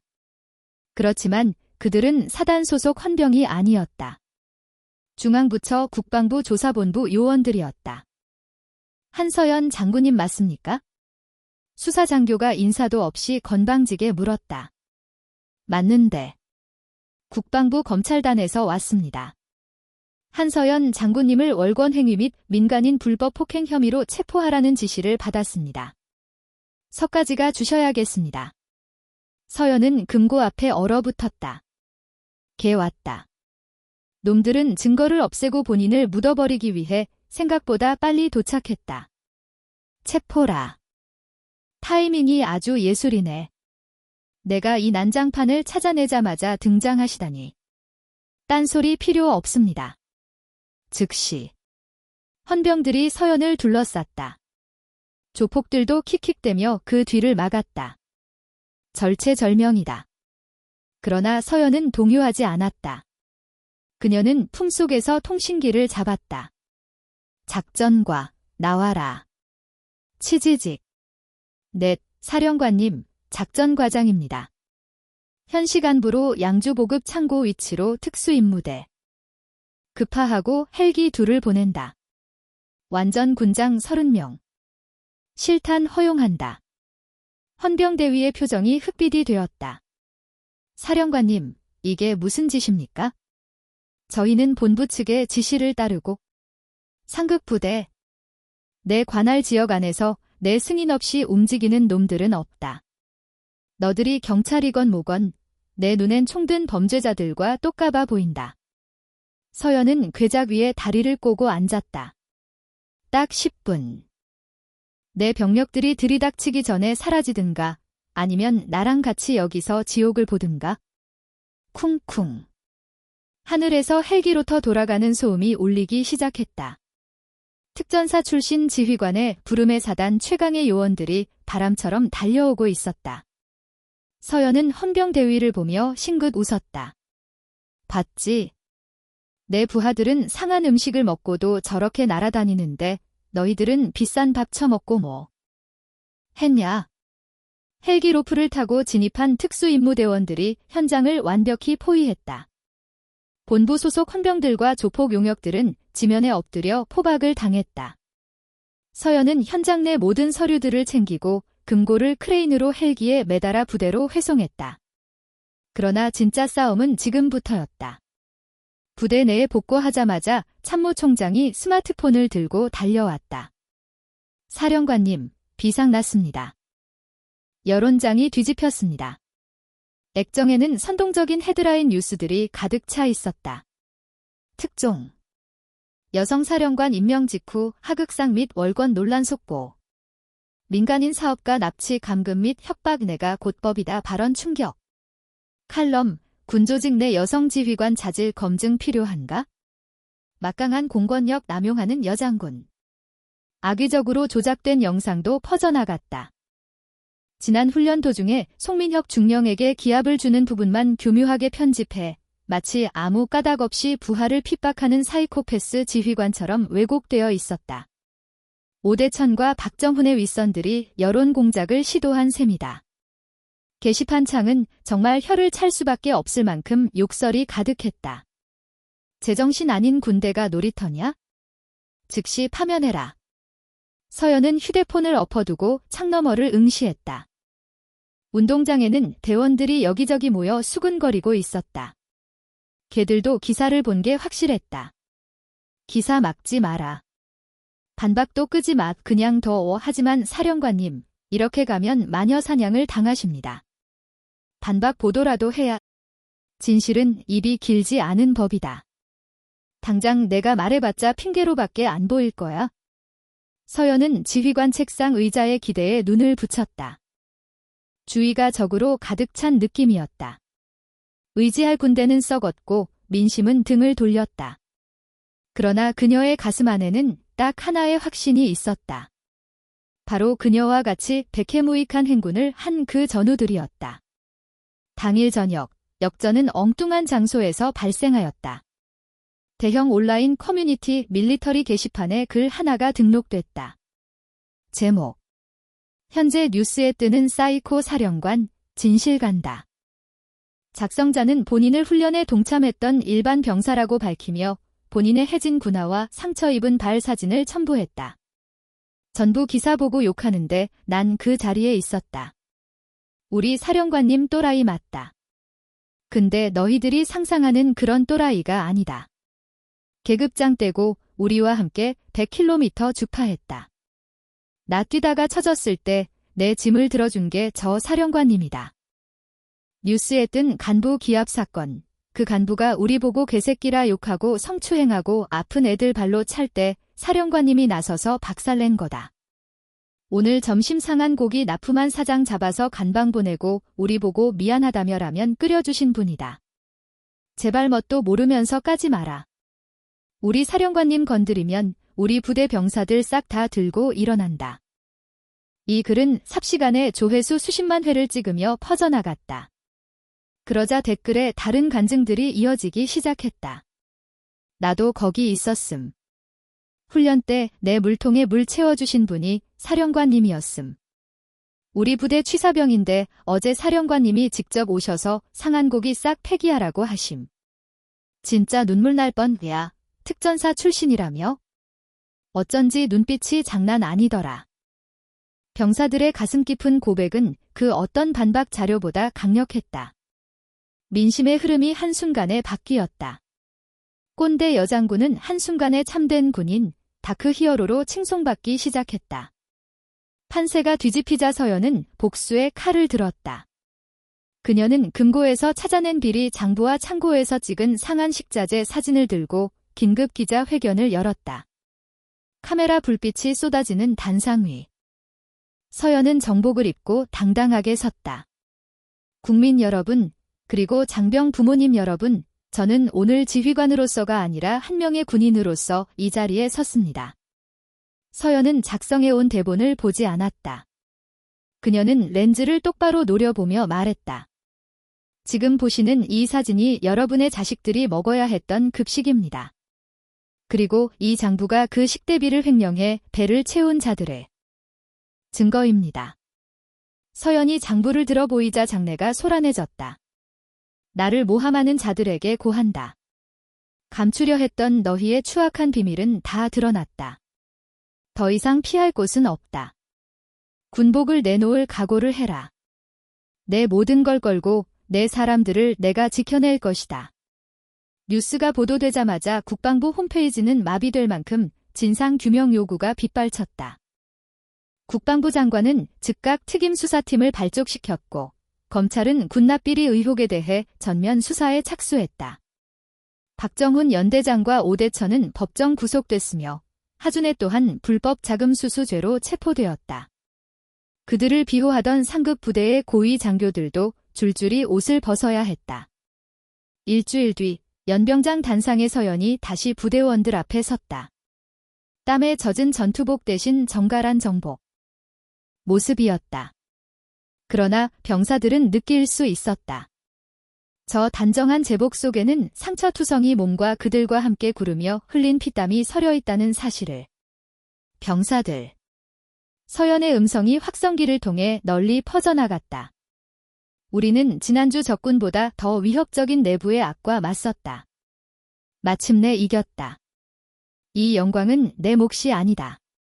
방관하지 않고 용기를 내어 정의를 외쳐준 바로 너희들의 몫이다. 와. 부대원들의 환호가 허공을 갈랐다. 강요에 의해 지르는 고함이 아니었다.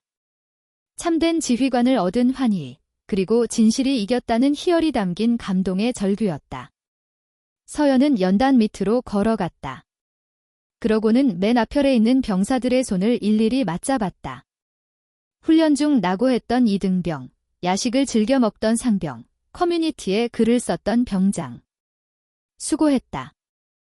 자네들이 나를 살렸다. 지휘관의 진심 어린 위로에 병사들은 눈물을 글썽였다. 부대의 공기는 180도 달라졌다. 상한 부식은 폐기되고 질 좋은 식자재가 공급됐다. 오래된 장비는 신형으로 지급되었다. 형식적인 훈련은 없어지고 효율적이고 실질적인 훈련이 정착되었다. 서연은 사무실 창문 너머로 생기 넘치는 연병장을 바라보았다. 그때 참모장이 차를 들고 들어왔다. 장군님, 이만 눈 좀 붙이시죠? 며칠 밤을 꼬박 새우셨지 않습니까? 서연은 차잔에 입을 대며 옅게 웃었다. 아직 멈출 때가 안 됐어. 지금은 단지 썩은 뿌리를 캔 것뿐이야. 흙을 고르고 새싹을 키워야지. 그녀의 눈길은 부대 울타리 너머 먼 산을 응시하고 있었다. 이 일로 인해 그녀는 수많은 정적을 양산했다. 군의 비리 집단은 잠시 엎드려 있을 뿐 언제 다시 발톱을 드러낼지 모른다. 그러나 서연은 겁내지 않았다. 그녀의 뒤편엔 수많은 믿음직한 지원군이 버티고 있었다. 바로 그때 테이블 위에 한 라인이 요란하게 울렸다. 이번엔 발신자 정보가 표시되어 있었다.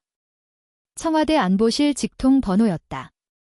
서연은 잠시 벨소리를 듣다가 침착하게 수화기를 집어들었다. 육군 중장 한서연입니다. 수화기 너머의 어조는 차분했지만 용건은 가볍지 않았다. 이 장군님, VIP께서 이번 사건을 눈여겨보고 계십니다. 가까운 시일 내에 호출하실 겁니다. 또 다른 전쟁의 서막이었다. 일선 지휘관을 넘어선 거대한 폭풍이 그녀 앞을 가로막고 있었다. 서연은 전화기를 힘주어 잡았다. 언제든 준비되어 있습니다. 그녀의 답변은 간결했지만 그 속엔 절대 굽히지 않겠다는 투지가 서려 있었다. 707의 신하 한서연. 그녀의 전투는 이제 겨우 시작된 셈이었다.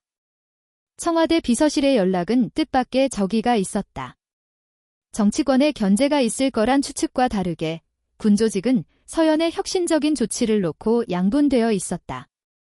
그녀를 우상화하는 신진 장교들과 그녀를 제거 대상으로 보는 구시대 장성들. 요구사항은 명료했다. 자질을 증명할 것. 단순히 부하들의 환심을 사는 인기 관리 말고 진짜 야전 사령관으로서의 실력을 보여 달라는 뜻이었다. 육보는 계획에 없던 대규모 쌍방교전 훈련을 하달했다. 상대는 육군에서 제일 폐쇄적이지만 전투력은 최강이라 불리는 제3군단.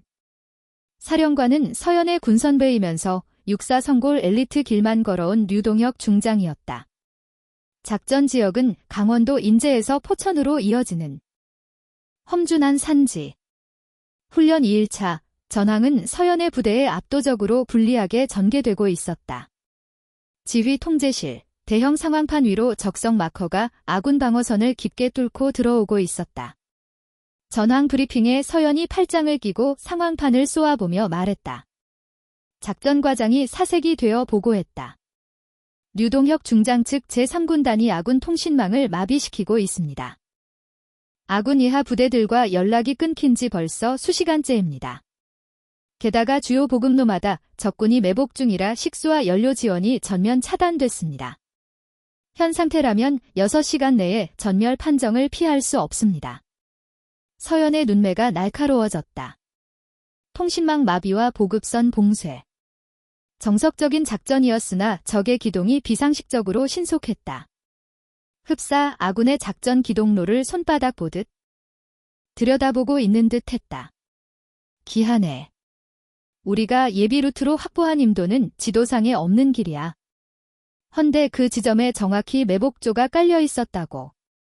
그게 첩보에 따르면 류동혁 중장 쪽에서 민간 드론 팀을 사서 사전에 지형을 스캔했다는 말이 돌고 있습니다. 통신 보안 규정 위반이야. 허가 없는 외부망을 훈련에 끌어들이는 건 반칙이지. 서연이 코웃음을 터뜨렸다.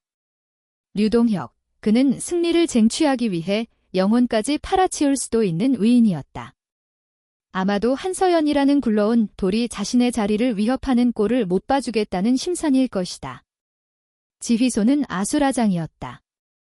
연락이 두절되어 예하부대에 지시를 내릴 수도 없었고 식량이 끊겼으니 부대원들이 무너질 것이 뻔했다. 교과서적인 패배의 수순이었다. 하지만 서연은 냉정했다. 그녀는 쓰고 있던 안경을 벗어 책상 위에 내려놓았다. 작전과장, 자네가 지금부턴 대리를 맡아 방어 위주로 대응하고 끝까지 버텨봐라. 넷, 군단장님은 어디 가십니까? 서연은 벽에 기대어 놓았던 개인 화기를 점검했다. 그리고 책상 서랍에서 예비용 탄창 뭉치를 꺼내 챙겼다. 연락이 안 닿으면 직접 가서 전하면 되고 길이 없으면 만들면 되지. 내가 직접 뛴다. 사령관님이 직접 나가십니까? 무모합니다. 통제관들에게 포착되면 지휘관 전사로 처리될 수도 있습니다. 신경꺼 온의 목을 치려면 저쪽도 사령관급은 나와야 할 테니까. 특전사 시절 나는 전자 장비 따위는 믿지 않았어. 오직 내 몸과 총만 믿었지? 서연은 최정예 특공대원 5명만을 인솔하고 지휘소 벙커를 빠져나왔다. 칠흑같이 짙게 깔린 숲속. 그녀는 전술 차량 대신 산악용 사륜차를 선택했다. 타겟은 적의 전파방해 차량이다. 좌표는 35고지 언덕 너머. 적들은 우리가 꼼짝없이 참호에 숨어있을 거라고 착각할 거야. 그 허점을 노린다. 서연과 특공대는 어둠을 뚫고 가파른 산길을 주파했다. 나무와 바위 사이를 위태롭게 스쳐 지나가는 기술은 묘기에 가까웠다.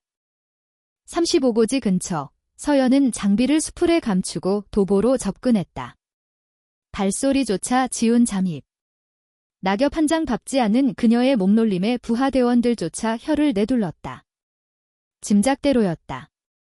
능선 아래 깊숙한 곳에 류동혁 부대의 전자전 수행 차량이 숨어 있었다. 주위에는 초병들이 순찰하고 있었지만 다 이겼다는 생각에 기강이 해이해져 있었다. 놈들은 초코바를 씹으며 낄낄대고 있었다. 얘야, 이 서연이 그 여자 거품 아니었냐? 통신망 좀 막았다고 아무것도 못하잖아. 내 말이 말이지? 여자가 사령관은 무슨, 집에 가서 애나 보지? 숨어서 듣고 있던 중대장의 얼굴이 달아올랐다. 당장이라도 달려나가고 싶어 했다. 하지만 서연은 눈을 맞춰 그를 진정시켰다. 그녀의 눈동자는 고요했지만 그 이면 속에서는 서늘한 살기가 감돌고 있었다. 각자 위치로. 신호하면 급습한다. 총은 쓰지 않는다. 격투로 소리 없이 기절시킨다. 서연이 손가락을 3개 폈다. 2, 1, 셋. 어둠 속에서 5개의 그림자가 쏟아져 나갔다. 서연은 가장 먼저 통신 트럭 앞을 지키던 보초병의 뒤를 노렸다. 헉, 보초병이 비명을 지를 틈도 없이 서연의 팔이 그의 목을 조였다. 깔끔한 제압. 병사는 몇 초 만에 의식을 잃고 바닥으로 쓰러졌다. 동시에 특공대원들도 나머지 보초병들을 순식간에 처리했다. 서연은 통신 트럭 문을 거칠게 열었다. 안에서 헤드셋을 끼고 노가리 까던 통신장교가 화들짝 놀라 뒤를 쳐다보았다. 누구? 한서연 중장님. 통신장교는 자신의 눈을 의심했다. 적의 사령관이 그것도 최전방도 아닌 적진 한가운데. 본진에 나타나다니 이건 있을 수 없는 일이었다. 너희들이 쓰는 그 주파수, 불법 해킹 장비지. 상용 주파수 대여까지 훔쳐다 쓰는 건 반칙인데 말이야. 서연은 장교가 쓰고 있던 헤드셋을 벗겨내고 통신 서버에 전원을 내려버렸다. 상황 종료다. 류동혁 중장에게 말해. 꼼수를 쓰려면 완벽하게 하라고. 그때 무전기 너머로 다급한 목소리가 들려왔다. 류동혁 중장이었다. 얘야, 통신반. 왜 갑자기 먹통이 풀렸어? 한서연 부대 통신이 정상화됐다는 보고가 올라오잖아. 서연은 통신장교의 마이크를 잡아들었다. 류동혁 선배님, 접니다. 한서연. 무전기 너머가 잠시 침묵에 휩싸였다. 한서연. 내가 왜 거기 있어? 거긴 내 본진인데? 선배님이 제 구역에 불법 정찰 보내셨길래 저는 선배님 안방에 직접 놀러 왔습니다. 교란 차량은 제가 확보했습니다. 이제 제대로 한판부터 보시죠. 서연은 마이크를 내려놓고 차량을 나갔다. 전파 방해가 사라지자 서연의 부대, 통신망이 순식간에 살아났다. 전 부대, 역공 개시. 적은 지금 혼란에 빠졌다. 복병로에 숨어있는 적의 좌표 찍어 전송한다. 포위 격파다. 서연의 명령이 전 예하부대에 또렷하게 전달되었다. 사령관이 홀로 적진에 들어가 교란책을 부수셨다는 소식은 아군의 투지에 기름을 부었다. 사령관님이 적진을 부수셨다. 쓸어버려. 승기는 순식간에 넘어왔다. 당황한 류동혁의 부대는 갈팡질팡하다가 모조리 제압당했다. 해가 떴을 때 승리의 깃발은 서연의 진지 위에 펄럭이고 있었다. 훈련 종료 후 강평장, 류동혁 중장은 상기된 얼굴로 시비를 걸었다. 이건 억지야. 사령관이 지휘소를 비우고 독단 행동을 하는 게 말이 돼? 통제관들이 곤란해하며 서로 시선을 피했다.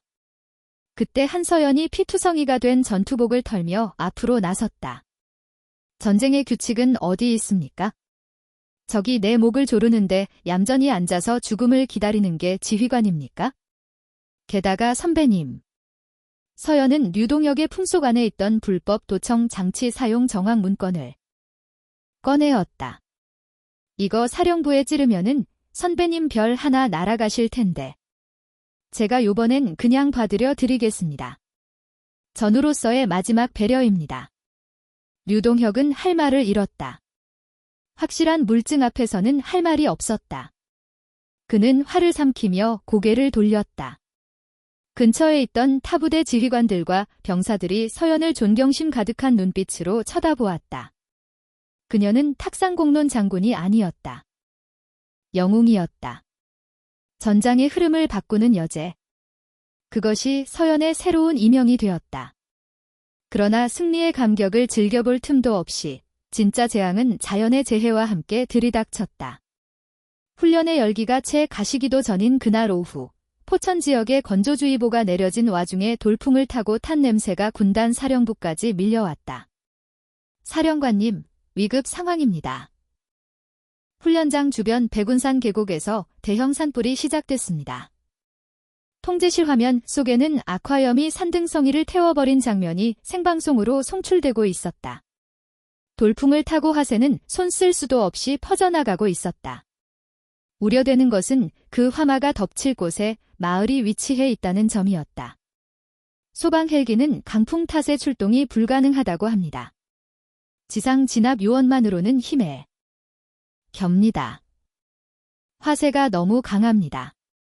서연은 주저하지 않았다.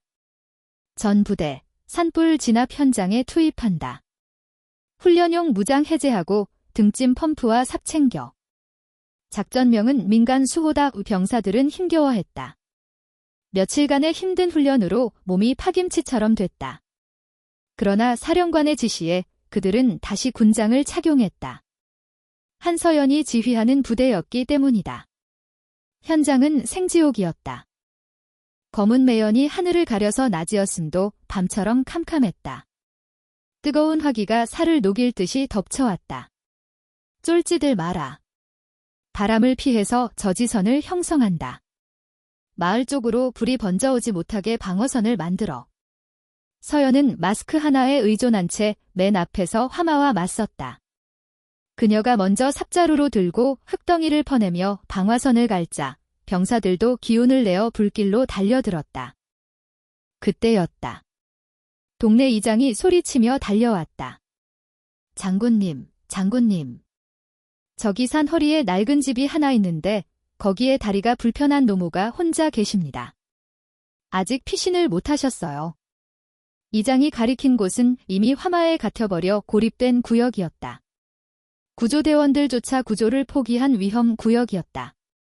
내가 갑니다. 사령관님, 안 됩니다. 지금 들어가면 다 죽습니다. 부관과 참모들이 결사적으로 말렸다. 서연은 그들의 팔을 뿌리쳤다. 시민이 저 안에 있다. 군인이 시민을 외면하면 그게 군대인가? 서연은 물을 잔뜩 뿌린 담요를 뒤집어 쓰고 화염 속으로 달려들었다. 맹렬한 열기가 폐부 깊숙이 스며들었다. 시야는 매연 때문에 한 치 앞도 보이지 않았다. 그녀는 특수공대 시절의 감각으로 방향을 잡았다. 우르르쾅. 타오르는 거목들의 비명소리 틈으로 희미한 신음소리가 들렸다. 낡은 집은 이미 반쯤 주저앉아 버리고 있었다. 마당에는 불탄 기와 장들이 무너져 내려앉았다. 할머니, 계십니까? 서연이 문을 부수고 들어갔다. 방 안 구석, 매연에 질식해 누워만 있는 노인의 형체가 보였다. 서연은 당장 자신의 마스크를 벗어 노인에게 씌웠다. 할머니, 정신 드세요? 제가 왔습니다. 노인은 간신히 눈을 떴다. 땀범벅의 그을음이 묻은 낯선 군인의 얼굴. 아이고, 군인 양반. 나 같은 노처. 말씀 마십시오. 꼭 구해드리겠습니다. 서연은 노인을 업었다. 40kg도 나가지 않을 만큼 여인 몸이었다. 하지만 돌아가는 길은 지옥이었다. 들어올 때보다 불길이 더 빨라져 있었다. 설상가상으로 집의 지지대가 무너지며 입구를 막아버렸다. 쾅. 불붙은 나무 기둥이 서연의 앞을 가로막았다. 뒤로 돌아갈 길도 없었다. 갇혔다. 서연은 이를 악물었다. 여기서 좌절할 수는 없었다. 그녀는 업고 있던 노인을 잠시 안전한 구석에 내려놓고 무너진 기둥을 째려보았다. 맨손으로 옮기기에는 너무 뜨겁고 무거웠다. 그녀는 주위를 살폈다. 무너진 벽돌 무더기 틈새에 쇠 파이프 하나가 보였다. 지뢰의 원리. 그녀는 파이프를 기둥 밑에 끼워 넣었다. 야! 서연이 단전에서부터 괴력을 끌어올렸다. 근육이 비명을 지르고 손바닥살이 타 들어가는 통증이 느껴졌다. 하지만 그녀는 멈추지 않았다. 자신의 등 뒤에 떨고 있는 약자가 있었다. 미동도 하지 않을 것 같던 거대한 기둥이 조금씩 들리기 시작했다. 지금입니다. 할머니, 기어서 나가세요. 노인이 눈물을 흘리며 틈새로 기어나갔다. 서연도 그 뒤를 따라 빠져나오는 순간 화광하고 집이 완전히 무너져 내렸다. 간발의 차이였다. 집 밖으로 나오자 멀리서 병사들이 물을 뿌리며 길을 만들고 있는 모습이 보였다. 사령관님이다. 사령관님이 살아계신다. 대원들이 소리치며 뛰어왔다. 서연은 노인을 보호하며 평지 쪽으로 내려왔다. 그녀의 전투복은 불에 타버려 걸레가 되어 있었고 안면과 팔은 화상으로 붉게 부어올랐다. 노인은 구급차에 올라타면서 서연의 팔을 잡고 있었다. 구겨진 바지 주머니에서 꺼낸 것은 녹아버린 사탕 하나였다. 감사. 진짜 감사. 이 큰 도움을 무엇으로 갚지? 서연은 그 사탕을 쥐어들고 환하게 웃었다. 무탈하게 오래 사시는 게 은혜 갚는 겁니다. 어르신. 화재는 다음 날 아침이 지나서야 완전히 진압되었다. 부대는 수덩이가 되었지만 모두의 눈은 어느 때보다 강렬히 빛났다. 인근 주민들이 부대 입구로 찾아왔다. 트럭 한가득 옥수수, 감자, 시원한 음료수를 싣고 서 있었다. 군인 양반들, 아니 군인 자식들아. 고맙다. 자네가 우리 마을 지켰다. 할머니들은 대원들의 팔을 잡고 울었고 대원들은 민망한 듯 뒷머리를 만져댔다. 서연은 그 광경을 뒤에서 바라보며 컵에 든 음료를 마셨다. 달달하고 차가웠다. 답답했던 속이 확 풀리는 느낌이었다. 그때 참모가 다가왔다. 사령관님, 진료 받으셔야 합니다. 화상이 큽니다. 됐어. 영광이라 생각하지 뭐. 서연은 아무렇지 않게 대꾸했다. 그러나 참모의 얼굴은 굳어갔다. 게다가 본부에서 손님이 왔습니다. 손님. 육군 본부에서 또 검열이라도 나왔나? 아닙니다. 일반인입니다. 헌액. 낌새가 예사롭지 않습니다. 서연은 지휘통제 천막으로 갔다. 안쪽에는 깨끗한 정장을 입은 중년 남자가 기다리고 있었다. 그는 서연을 보자 정중하게 허리를 굽혔지만 속 눈빛은 얼음처럼 서늘했다. 한서연 중장님, 정말 반갑습니다. 로펌 태산의 변호사 신동욱입니다. 로펌 태산. 최고의 위력을 지닌 법률회사, 그들이 어찌 최전방 부대까지 찾아왔을까? 무슨 용건요? 변호사는 누런 봉투 한 장을 건네주었다. 박정훈 전 연대장과 오대천의 사건을 제가 맡게 됐습니다. 아울러 본 문서는 한서연 중장님을 향한 소장입니다. 소장요. 이에 권력 남용과 폭력, 또한 예전 707 시절 작전간 발생한 민간인 사상에 관한 피해 보상. 청구입니다. 서연의 눈썹이 떨려왔다. 707 시절의 임무는 전부 보안 사항이었다. 하지만 일반인이 그걸 어찌 파악하고 소송을 건단 말인가? 아시겠지요? 10년 전 소말리아 파병작전 당시 중장님의 실책으로 사망한 인질이 유가족들이 저의 의뢰인입니다. 그 일은 서연의 마음 안에 숨겨둔 제일 슬픈 기억이었다. 훌륭했던 그녀의 커리어 중 유일한 과오, 아니. 과오가 아니라 뼈에 사무친 아픔이었다. 놈들은 서연을 주저앉히려 그녀의 가장 약한 약점을 파헤쳐서 흉기로서 들고 나온 것이다. 더럽군요. 내 부하들을 공격하는 걸로 안 통하니 이제와 옛날 일까지 들추나? 법은 사정을 봐주지 않습니다. 대비 철저히 하셔야 할 겁니다. 금번에는 민심도 도와주지 못할 테니까요. 변호사가 야비한 웃음을 흘리고 막사를 나갔다. 서연은 떨리는 손으로 서류 뭉치를 잡았다. 화마 앞에서도 겁먹지 않았던 그녀였으나 과거의 악몽이 되살아나자 등줄기가 오싹해졌다. 허나 그녀는 혼자가 아니었다. 천막 밖에서는 대원들의 웃음소리가 울려 퍼지고 있었다. 그녀가 살려낸, 그녀를 살려줄 사람들. 서연은 봉투를 책상 위로 던졌다. 좋아. 어디 한번 덤벼봐라. 옛날엔 내가 부족했을지 몰라도 현재의 나는 안 진다. 그녀의 눈에 또다시 열정이 불타올랐다. 이번 승부는 법정이었다. 그리고 그곳 역시 그녀에게는 또 다른 전장이었다. 군사법정의 공기는 무거웠다. 방청석은 기자들과 호기심에 찬 구경꾼들로 가득 차 있었다. 한서연 중장에 관한 직권 남용 및 과거 작전 과실 치사 혐의에 관한 첫 재판이었다. 피고석에 자리한 서연은 예복을 갖춰 입었다. 흉곽에 부착된 다수의 메달과 표창장들이 실내 등불 아래에서 빛났다. 허나 군중들의 눈길은 그녀의 빛나는 이력이 아닌 원고 측 변호석에 앉아있는 테살로펌의 신동욱 변호사에게 집중해 있었다. 신동욱은 참 여유로웠다. 그는 빔스크린을 켜고 선명한 사진 한 장을 띄웠다. 10년 전 소말리아 해역에서 화염에 휩싸인 어선의 사진이었다. 재판장님. 10년 전 피고인은 707팀장으로서 작전을 통솔했습니다. 당시 인질 확보 과정에서 과격한 진입 지시를 내려 민간인 한 명이 숨졌습니다. 피고인은 이를 작전간 어쩔 수 없는 희생이라 말했으나 이는 분명한 지휘 태만이요 미필적 고의에 의한 살인입니다. 방청객이 동요하였다. 기자들이 키보드 자판을 입력하는 소리가 빗소리처럼 들렸다. 또한 현재 피고인은 그 파괴적인 본성을 고치지 못하고 선량한 사업가와 부하 장교들을 구속하고 가혹행위를 했습니다. 이것이 정말 우연입니까? 피고인은 영웅이 아닙니다.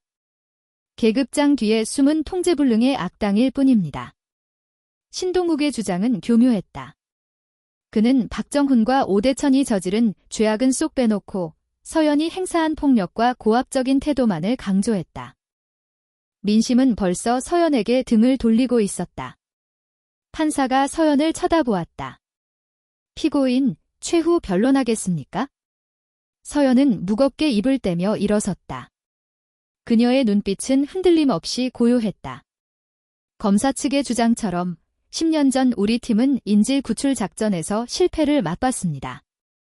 그것은 제가 짊어진 영원한 멍해이자 고통입니다.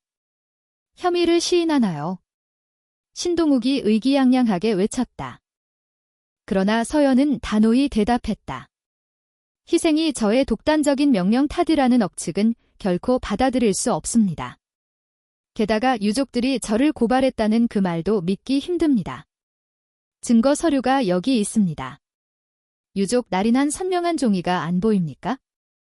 신동욱이 문서를 흔들며 따졌다. 순간 서연이 방청석의 끝자락을 가리켰다. 그렇다면 실제 유족분들께 직접 확인하시죠. 좌중의 눈이 법정 뒤편에 쏠렸다. 거기엔 휠체어에 앉은 백발 할머니와 그녀를 돕고 서 있는 중년 부인이 자리에 있었다. 10년 전 희생된 청년의 모친과 누이였다. 신동욱의 표정이 일그러졌다. 놈은 확실히 유족과의 접촉을 막으려 술수를 썼었다. 돈으로 매수하고 서연이 그들과 소통 못하게 방해했었다. 하지만 저들이 도대체 어찌 출석했던 건가? 서연은 어젯밤 예특수 부대원을 소집해 유가족을 수소문했었다. 가서 무릎 꿇고 용서를 빌며 그날의 상황을 알렸었다. 판사는 증언대로 유가족을 호출했다. 노파는 앙상한 손으로 마이크를 쥐었다. 노인의 눈은 신동욱 변호사를 보며 적개심에 이글거리고 있었다. 재판장님, 저 변호사란 놈이 우릴 찾아와 말했소.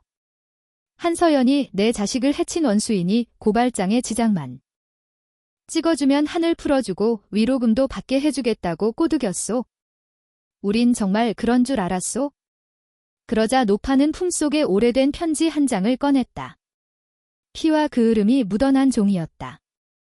어제 이 장군이 이걸 건넸소. 제 자식이 숨지기 직전에 남긴 글이라 합디다. 그리고 이걸 보여줬소. 노인이 손끝으로 서연을 지목했다. 서연은 묵묵히 입고 있던 정복상의 단추를 끌렀다. 이윽고 셔츠 깃을 내려 왼쪽 빗장뼈 부근을 보여줬다. 그 자리에 징그러울 만큼 깊게 파인 상처가 있었다. 총상이었다. 장래의 침묵이 감돌았다. 제 자식을 끌어안고 날아든 흉탄을 이 장군이 몸을 던져 대신 맞았다고 들었소. 그 덕에 우리 애는 유언이라도 남길 틈을 얻었고 이 장군은 그 상처로 쓰러져 아이를 끝까지 구하지 못했다며 10년을 죄인 마냥 숨죽여 살았다고. 노파의 목소리가 흐느낌으로 바뀌었다. 내 자식 목숨으로 이 속 챙기려는 자들은 저것들이야. 이 장군은 우리 은인이야. 노파가 지팡이를 들어 신동욱 쪽으로 내리쳤다. 법정은 순식간에 난장판이 됐다. 신동욱은 당황해 가방을 챙겨 달아나려 했다. 서라.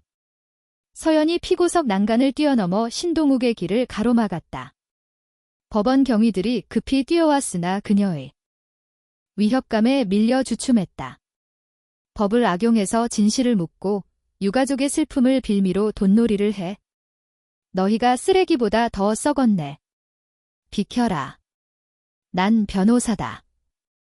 법정 모독 재판. 법정 모독?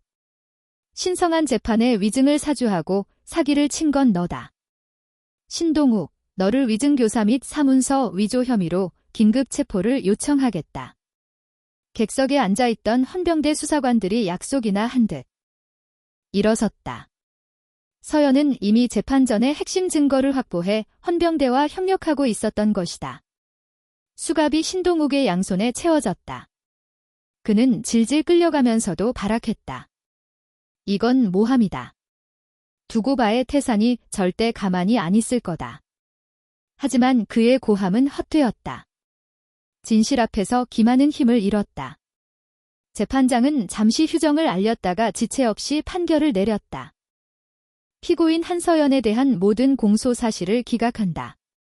아울러 부당한 소송을 제기한 변호인 측과 그 윗선에 대한 철저한 수사를 촉구한다. 쾅쾅.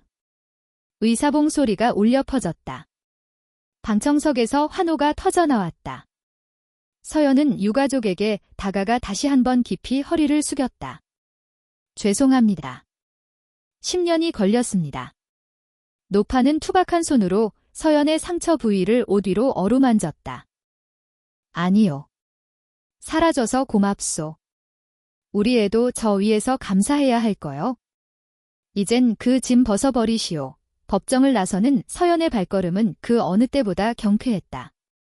10년 묵은 응어리가 사라지는 듯했다. 법원 밖에는 수많은 기자가 대기하고 있었다. 이 장군님, 한 말씀만 부탁합니다. 이번 사건의 배우는 누구라고 추측하십니까? 서연은 취재진 앞에 섰다. 그리고 렌즈를 똑바로 보며 힘주어 말했다. 흑막이 누구든 상관없습니다. 정의는 깊숙할수록 승리합니다. 그리고 내 부하들을 위협하는 놈들은 그게 누구건 끝까지 추격해 박살낼 것입니다. 군인은 국민과 대원을 지키기 위해 존재합니다. 저는 제 본분으로 돌아가겠습니다. 그녀는 준비된 승용차에 타지 않았다. 대신 멀리서 그녀를 기다리고 있는 낡은 지프 한 대를 향해 걸어갔다. 그 차량 앞에는 이대위와 정복을 갖춘 병사들이 정렬해 있었다. 충성. 군단장님, 모시러 왔습니다. 병사들의 눈시울은 붉게 젖어 있었다. 부하들은 지휘관이 혐의를 벗고 복구했다는 소식에 환호해버렸다. 자, 가자고. 서연은 부하들이 잡아주는 문을 잡고 차에 탔다. 차는 부대를 향해 속도를 높여갔다. 붉게 타오르는 저녁 노을 아래 영웅의 귀환을 알리는 거친 배기음이 세차게 퍼졌다. 그러나 아직 마무리되지 않은 일이 있다. 지루한 싸움은 마쳤지만 부대 안에 숨어있는 박정훈과 오대천의 흔적들. 게다가 해이한 군기를 다시 잡는 것, 서연은 창문 밖을 보며 입술을 깨물다. 지금 진짜 정화를 시작한다. 그녀의 눈동자는 전장에 나아갈 때보다 더 차갑게 변하고 있었다. 군단 지휘로 복귀하는 길, 서연은 놀라운 장면을 발견했다. 부대 정문 앞에서부터 본청까지 수많은 불빛이 어둠을 태우고 있었다. 웬 촛불이지? 운전병이 눈물을 닦으면서 설명했다. 아이들입니다. 군단장님 오시는 걸 보고 자겠다고 저녁도 안 하고 전부 나와 있습니다. 차가 입구를 지나치자 박수가 쏟아졌다. 군단장님. 존경합니다. 최고입니다. 수많은 병사들이 불빛을 든 채 길가에 늘어서 있었다. 강제동원도 없었다. 애들은 자진해 나와 자신들의 리더이자 멘토를 환영하고 있었다. 서연의 눈가에는 물기가 맺혔다. 707대의 험한 임무를 수행할 때도 보이지 않았던 눈물 방울이었다. 서연은 밖으로 나왔다. 그녀는 붉은 융단 대신 맨 땅 위를 걸었다. 부하들의 표정 구석구석을 마음에 새기며 걸었다. 연병장 가운데 강단에는 불법 수사를 하다가 뇌물로 풀려날 뻔했지만 신동욱 변호사의 자백으로 결국 구속된 박정훈과 오대천의 징계 내용이 걸려 있었다. 군사재판의 결과 육군 대령 박정훈 징역 15년 선고. 민간인 오대천 징역 10년 및 부당 이득 환수. 심판은 완료되었다. 범죄자는 추락했고 억울한 병사들은 이겼다. 서연이 강단에 섰다. 확성기가 필요 없었다. 조용한 밤, 부하들의 숨결마저 들릴 듯한 고요 속에서 그녀는 말을 꺼냈다.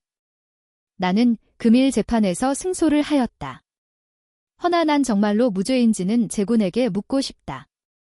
그녀는 잠깐 입을 다물다.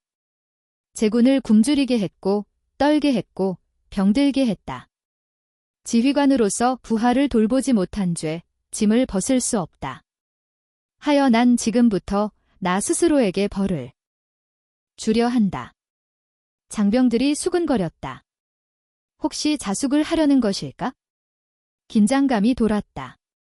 나는 이제부터 군 생활이 끝나는 날까지 공관이 아닌 병영생활관에서 제군과 같이 자고 먹겠다. 제군이 춥다면 나도 떨 것이고 제군이 배고프다면 나도 굶을 것이다. 이것은 내 벌이자 제군에 대한 맹세이다. 와! 기쁨과 감탄의 소리가 퍼졌다. 과연 한서연다웠다. 그녀런 벌이라면? 방금 병력 안에서 한 명이 앞으로 걸어 나왔다. 저번에 산불 진압 때 서연이 업어왔던 김병장. 게다가 식중독 사태 때 라면을 끓였던 최일병이었다. 그들의 손에는 낡은 상자가 놓여 있었다. 사령관님, 모두가 돈을 합쳐서 작은 성의를 마련했습니다. 병장이 겸연쩍은 손으로 박스를 건네자 고가 명품도 멋진 감사패도 아니었다. 박스 속에는 거친 수제 전투화 깔창 한 쌍이 놓여 있었다. 대원들이 남은 천조각과 실리콘을 섞어 어렵게 만든 것이었다. 행군하실 때 발 다치지 마시라고. 서연은 선물을 받아들고 오랜 시간 말을 잇지 못했다. 어떤 표창보다 귀하고 값진 보물이었다. 그녀는 선물을 가슴에 안았다. 고맙다. 내 평생 받아본 것 중 제일 귀한 선물이 되겠구나. 이날 밤 전체 회식은 굉장했다. 도둑 맞은 돈을 되찾아서 준비한 잔치였다. 고기 굽는 향이 가득하고 즐거운 소리가 밤 공기를 채웠다. 서연은 장교 식당이 아닌 대원들 옆에 앉아 식사를 했다. 군단장님, 태우시면 안 됩니다. 어허, 이 친구야, 탄 게 몸에 좋은 거다. 수분이 소화를 시켜준다. 농담하지 마십시오. 저번 주에 행군 때는 안 지친 척하시더니. 다리 떨고 있는 거 다 봤습니다. 병사들이 장난을 걸 정도로 그녀는 편안한 사람이 되어 있었다. 계급장은 권력이 아니라 희생의 상징이라는 것을 그녀는 직접 보여주었다. 세월이 흘러 계절이 변해갔다. 포천의 숲에도 봄이 왔다. 꽃들이 피고 얼었던 개천물이 다시 흘렀다. 서연 중장은 부대 뒷산 꼭대기에 올랐다. 그녀의 곁에는 새로 전입한 대대장과 참모들이 서 있었다. 그들은 옛날의 폐습을 없애고 서연의 지휘 방침을 따르는 똑똑한 군인들이었다. 보이냐? 서연이 산 밑에 펼쳐진 부대 전체를 가리켰다. 운동장에서는 병사들이 운동을 하고 있었고 정비고에서는 탱크들이 거칠게 시동을 걸고 있었다. 생기가 넘치는 살아있는 군대의 장면이었다. 네, 보입니다. 아주 많이 바뀌었습니다. 아니, 바뀐 건 없다. 본래 이랬어야 한다. 우리가 막고만 있었던 댐을 터주니 물이 올바르게 흐르는 것뿐이야. 서연은 숨을 깊게 들이쉬었다. 시원한 바람이 가슴을 채웠다. 군인은 전투를 위해 존재하지만 제일 좋은 건 평화가 있는 것이다. 허나 만약 적이 공격한다면 현재의 우리 병사들은 목숨 걸고 싸울 거야. 왜인지 아니? 부하들이 서연을 쳐다보았다. 지켜야 할 이유가 생겼으니까. 강제로 끌려온 곳이 아니라 내 친구와 내 사랑이 있는 특별한 곳이라는 신뢰. 그게 바로 전투력이다. 서연은 쓰고 있던 전투모를 고쳤다. 707대부터 같이 해온 낡아진 전투모. 이제는 그 위에 박혀진 별 3개가 자랑스러워 보였다. 가자. 애들 축구 게임하는데 심판 봐주기로 했다. 잘못 판정하면 영창 보낸다고 겁박하더군. 서연이 시원하게 웃으며 산을 내려갔다. 그녀의 뒷모습은 무서운 지휘관이라기보다는 친근한 언니 혹은 큰 누나 같았다. 산 밑에서 부하들의 고함 소리가 들려왔다. 군단장님, 어서 오십시오. 시작을 합니다. 서연은 달리기 시작했다. 흙먼지가 날렸지만 더 이상 괴롭지는 않았다. 그녀가 걷는 땅은 굳건했고 그녀와 같이 달리는 병사들의 발걸음은 힘찼다. 포천의 산자락, 그곳에 참된 군인이 서 있었다. 별은 하늘에만 떠 있는 것이 아니었다.